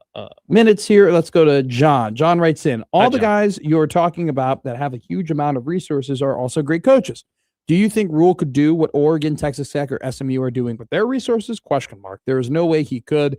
He is and always will be a 500 coach. John also writes in earlier. He writes in, hard work. If there are players that are not willing to put in the work, it is up to the coaches to either fix it or make it clear that it's time for those players to move on. Nebraska can't keep holding on to dead weight. Loyalty is great, but the team needs to start winning games. Yeah, that was an interesting conversation with Michael about him bringing that type of stuff up. Look, I mean, it is a two-way street. Coaches got to coach you better, and players are going to want to have to get better. And if that's a problem that is going on, in the Nebraska locker room, I think there are greater problems that are going on. But, to answer the other question, could Matt Rule do what those other coaches with a lot of resources are doing? Look, it's one of those things where he's got plenty of resources. Okay? He's got plenty of resources. So it's not as if Matt Rule is playing with pennies. When we talked earlier about, college football being a little bit like baseball, where you have the rich teams and the poor teams and the teams that literally have to build up players and then they know that those players are going to be gone immediately. Nebraska is the buyer. Nebraska is not the seller. Okay? Now, are Nebraska the Yankees? Are they the Dodgers? No, but Nebraska ain't a small toad in a big pond. Okay? They can go ahead and they can acquire some guys. And so when you go ahead and Nebraska really, for how much money and how many just portal guys they've acquired over the last 3 years, shouldn't have just one, I mean, honestly, in the Matt Rule era, I don't think they've had an all first team Big Ten guy that they've acquired in the portal. They haven't gone out there and acquired a guy like that in the portal. That's once again, for how many guys you've gone out and you've acquired and a couple of them with multiple years of eligibility, that's not good enough. That is simply not good enough. And it always comes back to, player development. I mean, we could talk about this, right? I mean, there was a report today from On3. I believe it came from the 3 takeaways Sean Callahan article. I wrote it down here in my notes, but they're getting a quarterback visit from 2026 quarterback visit from a Vegas quarterback named Tanner Vibabule. Vibabule is what I'm going to go with. Vibabul. Tanner Vibabule. We already have a Vegas quarterback. Okay. Here's the thing though about Mr. Vibabule. Runs a 4.4. Okay, that's the big deal. Fast. That's very fast. In that NFL Microsoft Surface commercial, they're looking for guys who run a 4.5. Here's my pushback though, Josh Hotson. Here's why I'm not getting enamored though by the fact that they might be building more depth at the quarterback position with a guy who can run very fast. They've done this so many times with prospects, not just quarterbacks, just prospects in general, where they go ahead and they get a guy who's, oh my God, track speed. Oh, he's super quick. Oh, he runs a 10.3 in the 100. He does this, he does that, man.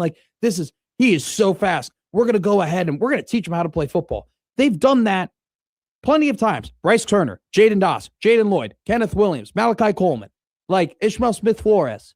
They've gone out and recruited guys who, maybe aren't necessarily the best football players, but they've said, no, this guy's really fast. We're going to go ahead and be able to recruit this guy and make him into a better football player. Hell, Jeff Sims was a great example of this, of a hell of an athlete at the quarterback position, and they didn't do anything with that.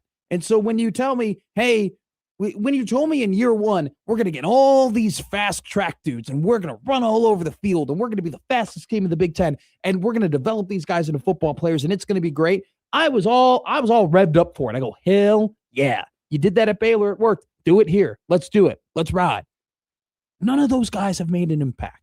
So it's hard for me, honestly, for me to get excited about, hey, these guys have all these measurables and they have all this ability. We just got to teach them to do the football part. Haven't really done that. Haven't really accomplished that. And that's really disappointing because that was supposed to be the bread and butter of this football program. All righty. Coming up next, we're going to take a call from the Prairie Flower Casino hotline. Matt, stay on the line, 402-951-1620 if you want to continue to get involved on the conversation on Middays with Matt. After we take that call, it's the Odd News with Odd Son on 1620 The Zone.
Now back to Middays with Matt on 1620 The Zone.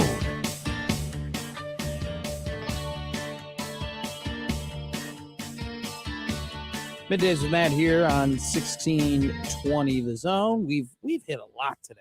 Talked about college basketball. Creighton and Nebraska both in action tonight. Dollar Beer Night at the Chai, 8 o'clock tip as the Blue Jays take on the Georgetown Hoyas. Creighton currently 47th in the net ranking. Georgetown 137th, looking to bounce back after a tough loss against the St. John's Red Storm. Currently, softball preseason awards have come out. Yeah, I've seen a lot of Jordy Ball on my timeline. Yeah. I'm sorry, I don't know her new name. So, her new name?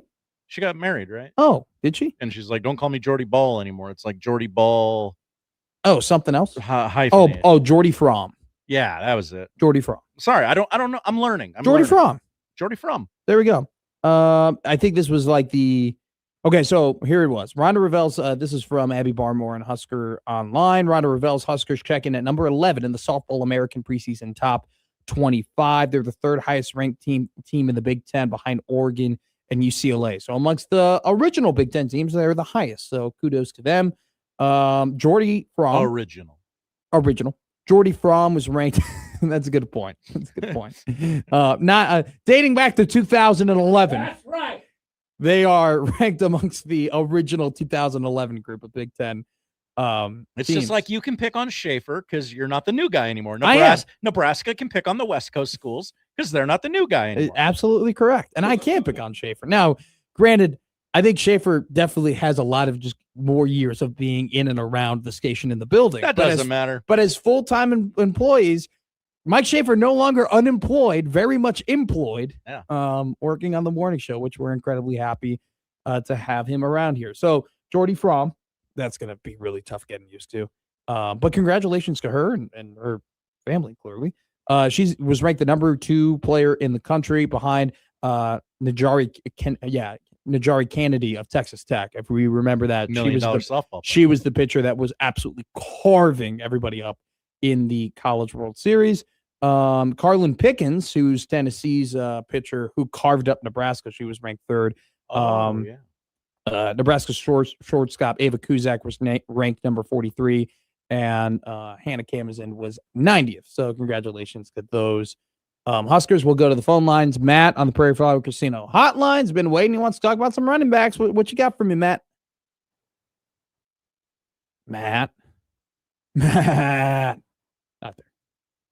It's unfortunate. I like it when people with my name call in. So, all righty. Here we go. Episode 2, the second time we're going to do this. We got rave reviews yesterday, by the way. People really liked your mermaid story. Oh, the mermaid story, huh? And now we've reached the point in the show where Josh Odson reads the peculiar, the bizarre, the comical, the odd news with Odd Son. Odd news, Odd Son. See what we did there? What do you got for me, Josh? With Oddson.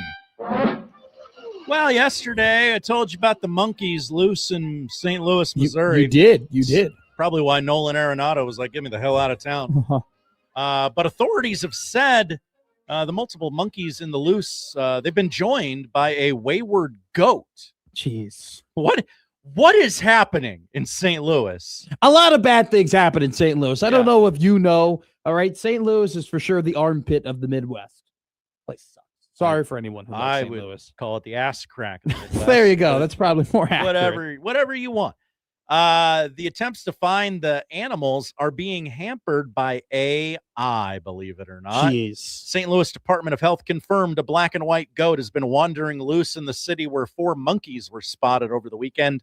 Officials say they're still trying to determine the origins of the animals, and they're asking for assistance from anyone with information about where the monkeys or the goat came from.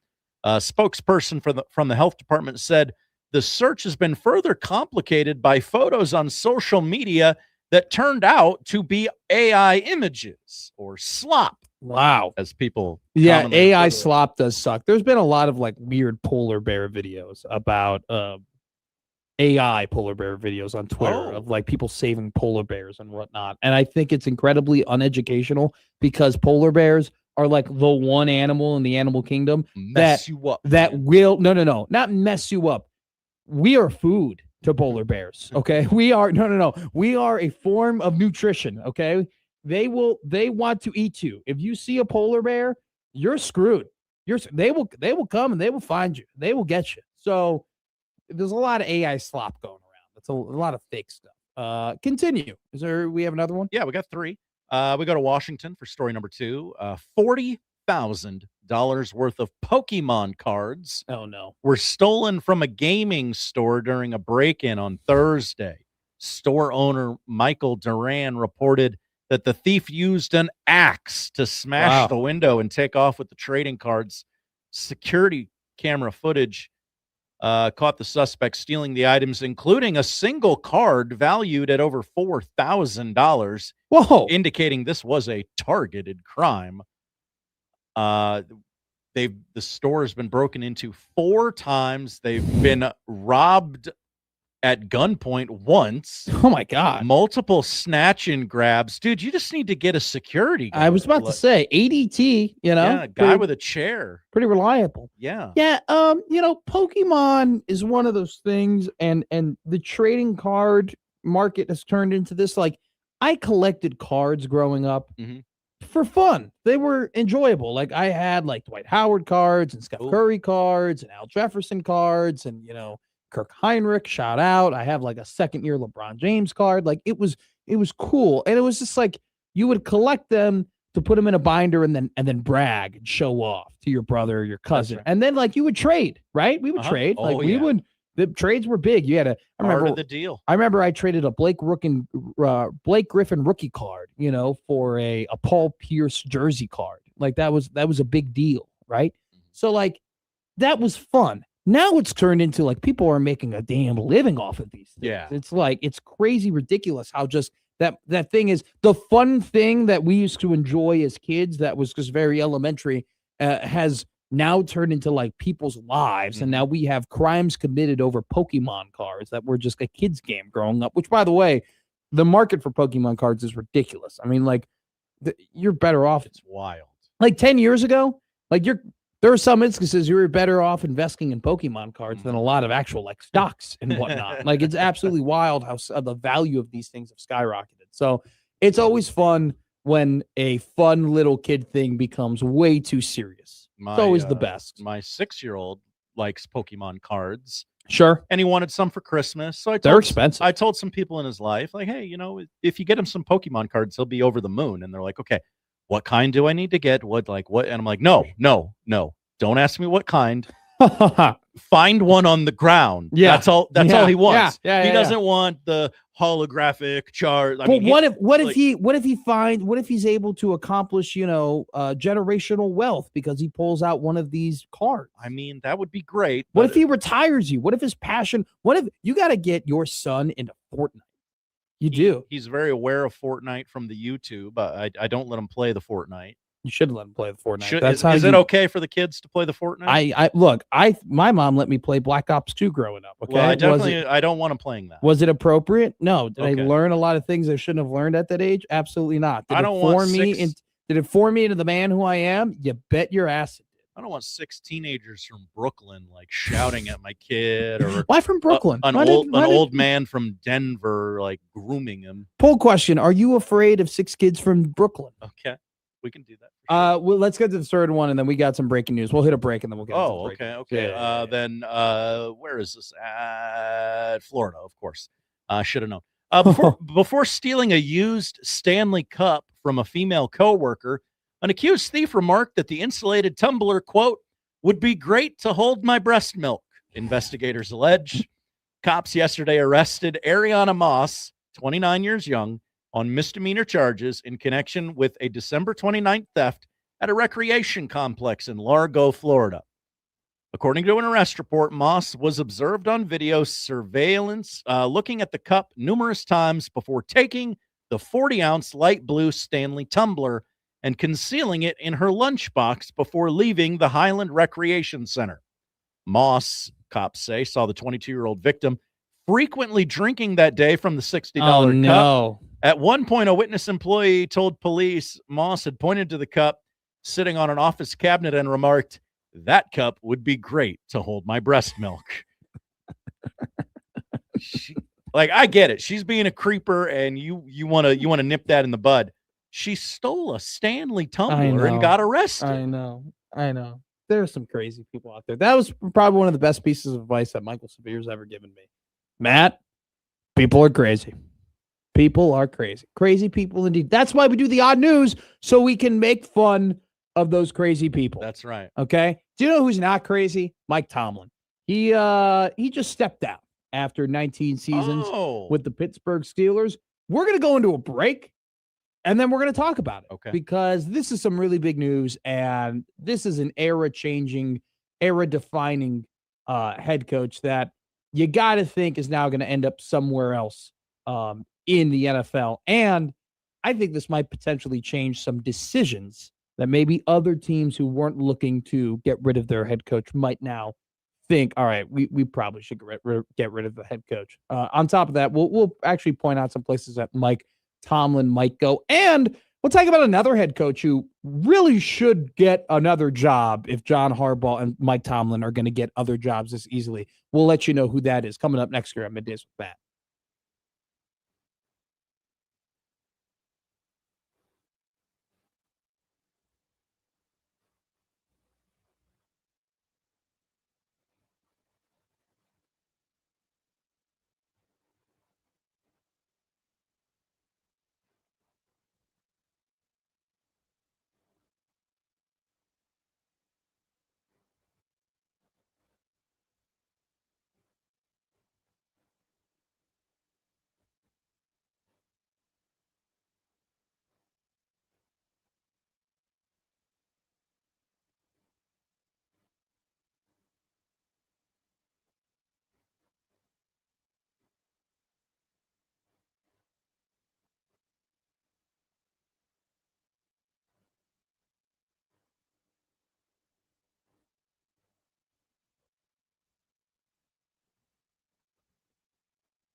Now, back to Middays with Matt on 1620 The Zone. All righty, breaking news here. Mike Tomlin, no longer the head coach of the Pittsburgh Steelers after 19 seasons and 309 career games as the head man of the Steel Curtain. He is stepping down, reportedly, stepping down as the head coach of the Pittsburgh Steelers. So was not fired, but it also wasn't a mutual parting of ways. It was Tomlin stepping down. So interesting. I guess you allow him to save face. Josh and I, low-key, kind of predicted it. We kind of talked about it. I said, you know what? I think it's good for the Steelers to get off of Mike Tomlin, but it might be good for Mike Tomlin to get off of the Steelers and give himself a new perspective. Seems like both sides were ready, right? I think they were ready to go. I mean, if you look over the last 3 seasons, they were 30-21 with no playoff victories. The Pittsburgh Steelers haven't won a playoff game since the Obama administration. Okay. I mean, their last 6 appearances, they have all been one and done. They've actually only won more than 10 games once since 2018. So this has been a team that, and it always baffles me with the Steelers. You know, the Packers did it twice. The Packers had a Hall of Fame quarterback. They win a Super Bowl with him. They go, okay, we know that this Hall of Fame quarterback is kind of coming to an end. It's going to be in the next 3-4 seasons that he's no longer going to be at the same level. We got to start planning for the future. They did that with Brett Favre. They did that with Aaron Rodgers. It baffles my mind, honestly, that not more teams have been able to do that with the Green Bay Packers, like the Green Bay Packers, because there have been plenty of teams. I mean, you know, it was kind of hard to tell that Brady was coming to an end in New England, and hell, after he left New England, he was still good enough to win a Super Bowl. So that's kind of difficult, but no other team has been able to replicate that. But you kind of saw the writing on the wall with the Pittsburgh Steelers that in the last couple of years with Big Ben, okay, we're coming to the end here. Like his arm strength started to wilt massively. His mobility, I mean, he was pretty mobile in his early career, but I mean, it was getting to the point where he was a damn statue in the pocket toward the end. Like, you kind of saw it coming of, all right, this isn't going to work out. And the fact that they didn't have a backup plan and an effective backup plan, and their backup plan ended up being the number 27 overall pick in Kenny Pickett, and then also always using Mason Rudolph, which I feel like with Mason Rudolph, every year we're like, oh my God, he's still on the Steelers? Are you kidding me? Yep. He's still here? Every year I do that. So, there's been plenty of failures from a general managing perspective. I mean, they spent a ton of money on this defense for it to be old and just not as effective. I mean, they're the second highest paid defense, and they give up the 28th most yards in the league, along with the 17th most points. So it's just one of those things where this franchise was still run fairly well. Like, they still made the playoffs, but it almost was because they just knew what they were doing better than most teams in the NFL. I want to jump in here. Go ahead. With the semantics of stepping down. Sure. NFL insider Jordan Schultz, reporting that Mike Tomlin was not fired. He is voluntarily leaving the organization, so the Steelers retain his rights. He would be in ultra high demand should he still want to coach. Even if he takes a year off, Pittsburgh could trade him down the road. Oh, like they did with how Sean Payton ended up with the Broncos. Okay. So very interesting. The Steelers control, like, you have to ask the Steelers for an interview, I guess, would be the yeah. And I guess if the Steelers don't have their guy or don't want to move off of it, maybe they can end up getting some value out of it. So I'm guessing Tomlin to the Ravens, not going to happen. Or Tomlin to the Browns, not going to happen. Yes. Which, funny enough, we were very close to having the entire AFC North need new head coaches. Zach Taylor was not exactly like the only survivor. Yeah, somehow. Which, by the way, if you were to tell me that the only head coach of the AFC North at the beginning of the year was going to survive Zach Taylor, I would have told you you're crazy. What was the future on that? I don't know. Matt McFuture did not see that coming. Can I give you the funniest hire that Pittsburgh could make? Okay. There's a head coach that's currently on the market that has let's look. So Mike Tomlin has 193 victories. He has 114 defeats, and he is 8-12 in the playoffs. There is a coach out there that is 174. That has 174 wins, 112 defeats, and is 11-11 in the playoffs with one Super Bowl victory. Can you tell me who that coach is? Oh, Gosh. McCarthy? How funny would it be if the Pittsburgh Steelers hired Mike McCarthy? Oof. Because essentially you'd be hiring the same guy.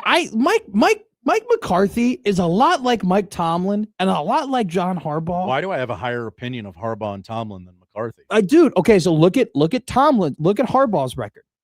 John Harbaugh is 180 and 113. So he has 6 more wins and 1 more loss than Mike McCarthy. He's 13 and 11 in the playoffs with 1 Super Bowl victory. Yet we look at McCarthy as if he's a bum. And if you were to hire Mike McCarthy, oh my God, you're a dummy. You're an idiot. Mike McCarthy has won more games in the last 4 seasons than Mike Tomlin. He won 12 games, 12 games, 12 games, 7 games. So I don't know, man. I'm just saying if you're going to be all excited and everything to be like, oh my God, we're going to get Mike Tomlin and we're going to do that. And then you're going to go and say, oh my God, I would never want Mike McCarthy. I just want to remind you, they're really not all that separated. They're not too far apart. Mike McCarthy has a more recent 12-win season than Mike Tomlin does. So yeah, there's a little food for thought there. It'll be interesting to see who's interested in Tomlin. I've looked at so many lists of like what the best coaching jobs in the NFL that are available are. I feel like everybody's all over the place. Baltimore is pretty much clearly number 1 because you have Lamar Jackson. After that, this list, after that, I mean, like, there's a lot of them. I mean, I honestly think that Atlanta is a pretty interesting job. Yeah, there's some pieces there. James Pierce had 10.5 sacks this year. They also got, oh God, I'm forgetting his name, out of Florida. He had like 5.5 sacks this year. I really liked him. He's a linebacker. God dang it. But regardless, you got Xavier Watts, the Omaha product / Notre Dame product, who put us in the Hall of Fame, cowards. Who's emerged as a legitimate young defensive piece for that Falcons team. Not to mention you have Drake London and Bijan Robinson with a Kyle Pitts who's had a pretty good year.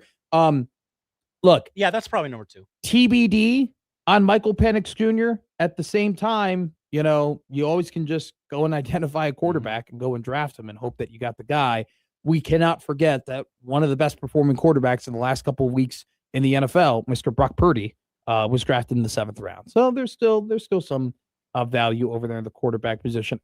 Jackson Dart and the Giants job is very interesting to me because they got also, 3 pieces. They have 3 pieces, but I don't know if I'm fully like on the Jackson Dart train. I'm good. I think he's good and I think he's got potential. At the same time, I think he puts himself in some dangerous positions, and he ended up, getting banged up a little bit more than I would like my franchise quarterback to do so. Also, I'm not going to act as if I've watched every single Jackson Dart game this year, but I saw the one he played against Minnesota from start to finish where he had like 33 passing yards, and it was disgusting. And it's hard to not see that. I think what Jackson Dart deserves is for me to go back and properly watch all of his games to get a full opinion on him. But I would not be in the camp of like he's a franchise quarterback. I would say, and so I don't know if you're a coach being there, I'm going there for Jackson Dart. I think he could end up being pretty good. I think the Raiders job is a disaster. The Cleveland job is pretty interesting. You're still in cap hell when it comes to the quarterback position, but you have a Super Bowl type of defense. I mean, that defense is awesome, and you have Myles Garrett, who is, quickly establishing himself. I mean, has already established himself as a Hall of Famer. And then I don't know if enough people know how great Cleveland's draft was this year. Carson Schlesinger, he's going to win the Defensive Rookie of the Year. Quinshon Judkins is an awesome running back. And then Mason Graham did a lot of great work in the interior defensive line for the Browns. He was a top pick out of Michigan. And then Harold Fannin Jr. Really bursted onto the scene as the second best tight end in the NFL draft this season behind the one and only Colston Loveland. So there you go. Mike Tomlin, moving on. Great tidbit from Josh Odson there about the fact that Pittsburgh is probably going to have to get some draft compensation because they still retain the rights to him. Hockey Dad tweets in at Matt McMedia, at producer Josh. Hi, as a 45-plus year Steelers fan, this is great news. The franchise and team are a mess. It's time for a fresh perspective. I don't know, man. I've never seen messes that win 10 football games, you know. I wouldn't go that far. Well, normally when, hey, fill in the blank Steelers coach could get fired, normally Steelers fans are like, no, we've only had 3 coaches since blah, blah, blah. Yeah. We don't fire coach, blah, blah, blah. You didn't hear that from Steeler fans. Like, no. He had lost the fan base, so to speak. He did. He did lose the fan Some base. sections, obviously not a blanket But I mean, I don't think there's anything worse than being stuck in no man's land. Yeah. Like, not bad enough to get better, not good enough to win. No. And I think that we could definitely, well, I mean, college football doesn't have a draft, but there are plenty of teams that are in college football that are stuck in no man's land, so to say, right? And that sucks. It just sucks kind of being one of those teams where it's like, are you ever gonna, like, you can be good and you can make the playoff, which is why the playoff's kind of great for Nebraska. Because there are plenty of people who think that Nebraska can never win a national championship. Some of whom host on this radio station, But the playoff is great for those types of fans and those types of teams because it's like, all right, well, we're not going to win the national championship, but hey, we accomplished this. We did this, right? This is fun. This was enjoyable. Hell, maybe one day we'll be able to host one of these things. In the NFL, that doesn't really exist. Like there is no Michigan State can win, 9 games and say, hey, hell of a year. Northwestern can win 8 games and say, hell yeah, man. Great job. We killed it. Yeah. You cannot do that in the NFL. You cannot say, hey, we've won all these games all these years. No, man, you haven't won a Super Bowl in almost 15 years. You haven't been to the Super Bowl since 2011. So it's been 15 years. Like, I just think Tomlin had kind of ran his course. And like I said earlier in the show, like, I think he needed a new start because people were kind of just used to his message. He's going to go to some organization that has not had a good coach in years. And the way that he carries himself and the way that he conducts himself and the way that he talks to people and the way that he prepares, people are going to be enamored by it because they're like, oh my God, we are not used to this level of organization. Where in Pittsburgh, they've had 3 coaches in 57 years. They're used to it. Okay. They're used to it. They're used to having good coaches. They're used to being around guys with standards. They're used to being around with guys who know what they're doing. So, one of those things, where I think that this is going to be a really, really good thing for Pittsburgh. I think it's going to be a really good thing for Mike Tomlin as well. I'm curious as to where he goes. I think obviously can't go to Cleveland. That would be interesting with him in those defensive pieces. I think New York. I think New York would be really good for Mike Tomlin. Mike Tomlin. Yeah. Schefter on SportsCenter just now said, quote, my sense is that Mike Tomlin is going to go into television. Okay. So and wait a year? Maybe. I don't have any more of the quote there in front of me. But yeah, maybe he goes in and I think he'd be good at that. I think he'd be I think he could be good at that. I think he'd be a great McAfee guest. Like X's and O's. Yeah. Yeah. And like swearing and like, and just telling the truth and like being a part of that. Yeah, that. I think he'd be a pretty good panel guy too.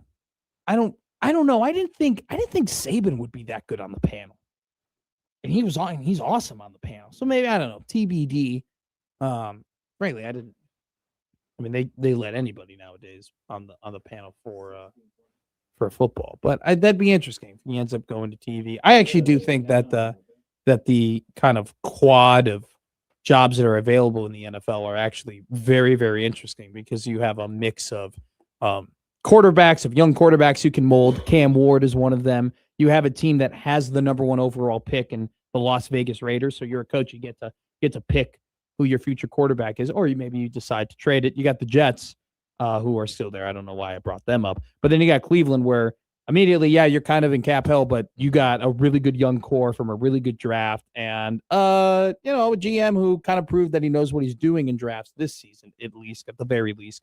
And then on top of that, a GM and ownership who also decided to trade for Deshaun Watson. So you get the yin and the yang of how good and how bad that he can be. And I just think Cleveland is a decrepit and just disorganized organization, but they have a really good defense. I would not want to be the head coach at Miami. I think Clarence nails it here on YouTube. We'll let him have the last word on Tomlin. Tomlin needs a year off to rest. Dude looks tired and exhausted. Yeah. All the time. He does look tired. He does look tired.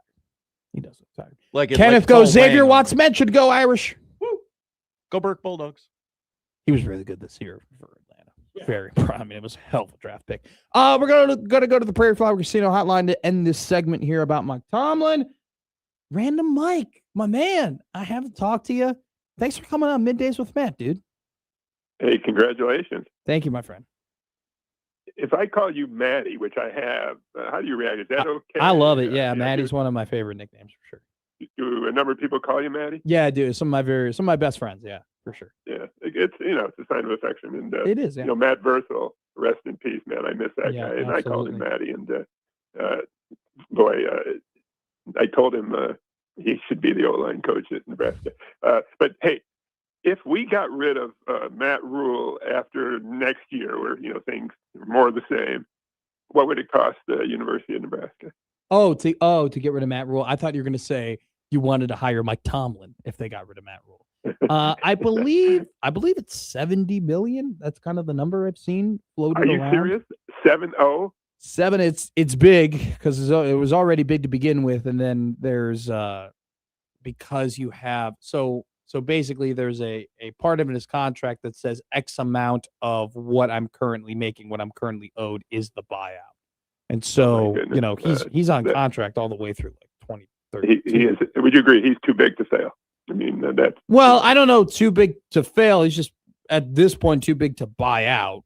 Well, that's what I mean. I don't. He's going to be, whether people like it or not, he's going to be the head coach of Nebraska for quite a while. And look, we all hope it works out, and it just might. I mean, he made a good hire for special teams.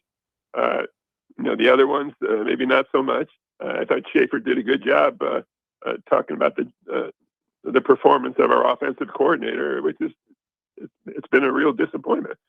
We were hoping he'd be better, but these new hires, I think you would agree, are possibly really good. Yeah, I like Jeep Wade. I'm a fan of Jeep Wade. Rob Orch is a guy that cut together a really good defense last year at San Diego State, and then I think that Corey Brown is a guy that he's familiar with. But Miami of Ohio had one of the best sack rates in the country. I mean, yes, you could say, hey, he was in the MAC. I can also tell you, well, it's not as if he had Power 5 football players at Miami of Ohio, right? He's playing against similar competition, so I'm fine with the hires. Yeah, for sure. Did you find out the name of that female student that was so great? I did find out for you. Here, let me go back to my text. I know you're asking about that. I believe her father is the announcer for the Utah Jazz as well. Is that right? Yeah, wow. Yeah. That's interesting. Because let me see. You don't know her of her. No, I don't. I don't know. Who she is. So, Arden Lockheim was her name. She was the play-by-play announcer. She called the Vegas Bowl with her dad. And then Taylon Strong was on color commentary with her. And then the sideline girl for the game that you had rave reviews about was Emma Bumgarner, was the sideline reporter. So there you go. My rave reviews are for the play-by-play girl. Well, everybody, Mike. I wanted to get everybody involved there. I wanted to put everybody's name on the radio. Hey, she was fine, and she looked pretty good too. Jeez. You got anything else? A trivia question. The favorite of the personal favorite, one of the favorites of two Hall of Fame coaches that's a former Husker. Who comes to mind? Wait, say that again. Two Hall of Fame NFL coaches. Sure. One will be in the Hall of Fame. And one of their favorites was a former Husker. Who is that? Scott Shanley. Okay. Good little trivia. And if you recall, when Rule got the job, he did not. Shanley was the one voice that said he didn't like it. Yep. I remember that.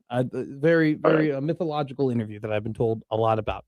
Random Mike, thank you so much for calling in to Middays with Matt. We will talk to you in the future, my friend. I hang up on people. Don't hang up on me. I hang up on you. All right? It's the Godfather here. Middays with Matt. Gonna wrap up here, and then we're gonna have a crossover with John Bishop and Josh Peterson. Breaking news of the day: Mike Tomlin no longer the coach of the Pittsburgh Steelers. Coming up next, dog of the day and what to watch for. Middays with Matt on 1620 The Zone.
Jake from State Farm. I just beat my running PR, so I'm celebrating with the Banana Bonanza smoothie. Hey, and you can keep celebrating when you create an affordable price just for you by bundling your home and auto with the State Farm Personal Price Plan. Go bananas.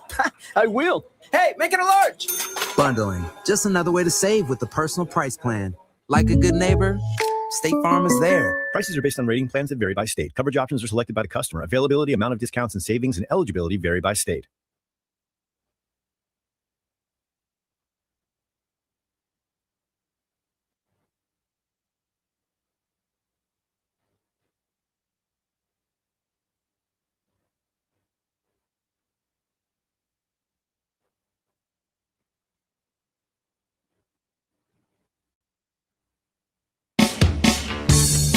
Now back to Middays with Matt on 1620 The Zone. All right, it's been a busy day of Middays with Matt. Nebraska plays Oregon tonight on their path to go 17-0 in basketball.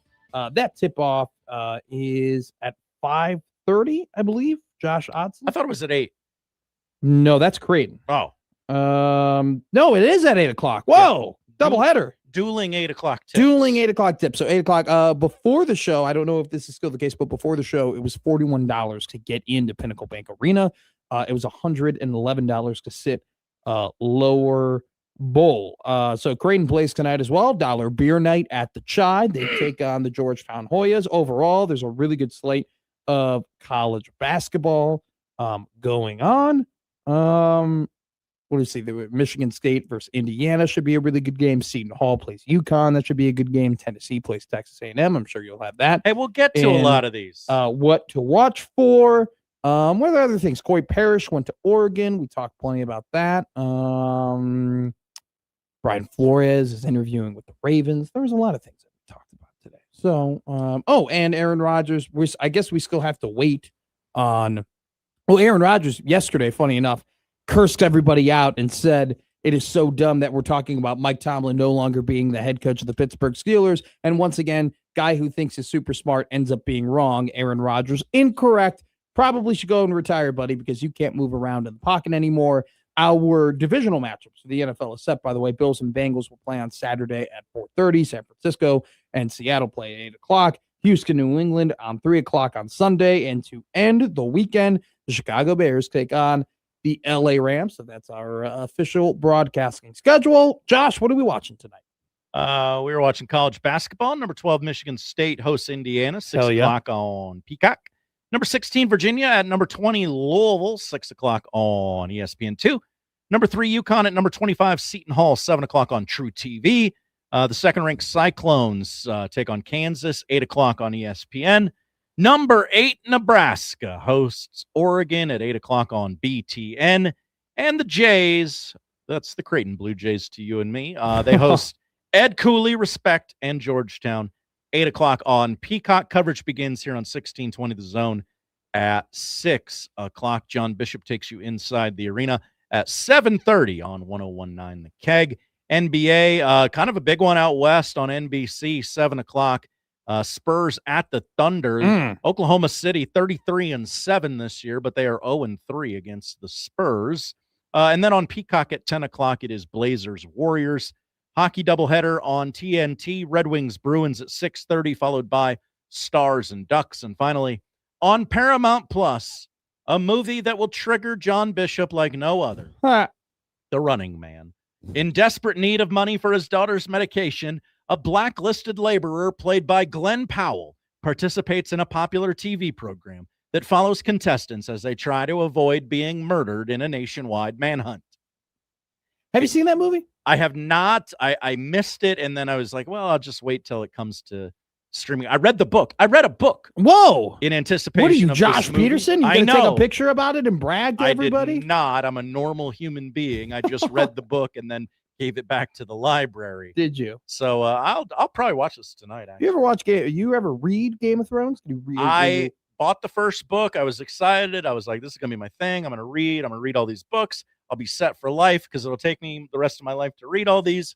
I got through like half of the first book, and there's just too many characters with names that are not Jim, George, Ted, regular name. They're all like Drometheus of Peruviana. And I'm like, I can't remember all that. So I just watched the TV show. Yeah. Did the old man finish those books yet? Or is he? Okay. Got to get on that. Dog of the Day, the daily segment where I give you my favorite underdog. Give me a of doggy. the day. Here's a doggy. We're 0-1.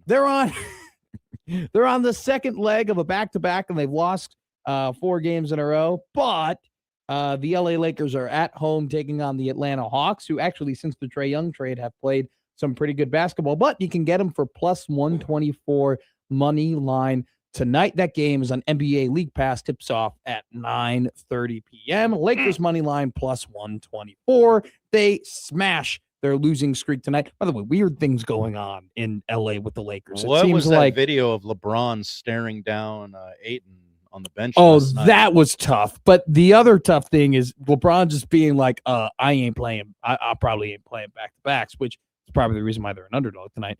I don't know if his status is officially, let's see if he is playing tonight. Still doesn't change my bet because I just think that this is a game where they end up winning. On top of that, it just seems like every time I see a JJ Redick clip, it's him being like, nobody's listening to me. That guy is very smart, but he needs to tone it down with the I'm smarter than all of you stuff. Literally every time that he's talking, he's like, yeah, call play here. They don't run it. Weird. He's saying that to the media. By the way, he's not just saying that to the Albuquerque, New Mexico media. He's saying that to the Los Angeles media. They got media there still? Yeah, they got media there. Okay. What are you talking about? They're probably out covering other things. Let's see here. It's unclear of whether or not he's playing a back-to-back tonight, but they're still 3.5-point underdogs. I take the money line. I think that the Hawks end up just their losing streak or winning streak comes to an end. And I think the Lakers snap out of it. That is my take. Underdog of the day, LA Lakers plus 124. What to watch? Running Man, probably not going to do so, but we will be watching basketball tonight. Creighton takes on Nebraska. All righty. That has been episode 2 with Middays with Matt. Like most of the sequels, probably not better than the first, but the third one is always better. Join us back tomorrow here on 1620 The Zone. Matt McMaster, Josh Hodson. Don't go anywhere. The Crossover and Unsportsmanlike Conduct is up next.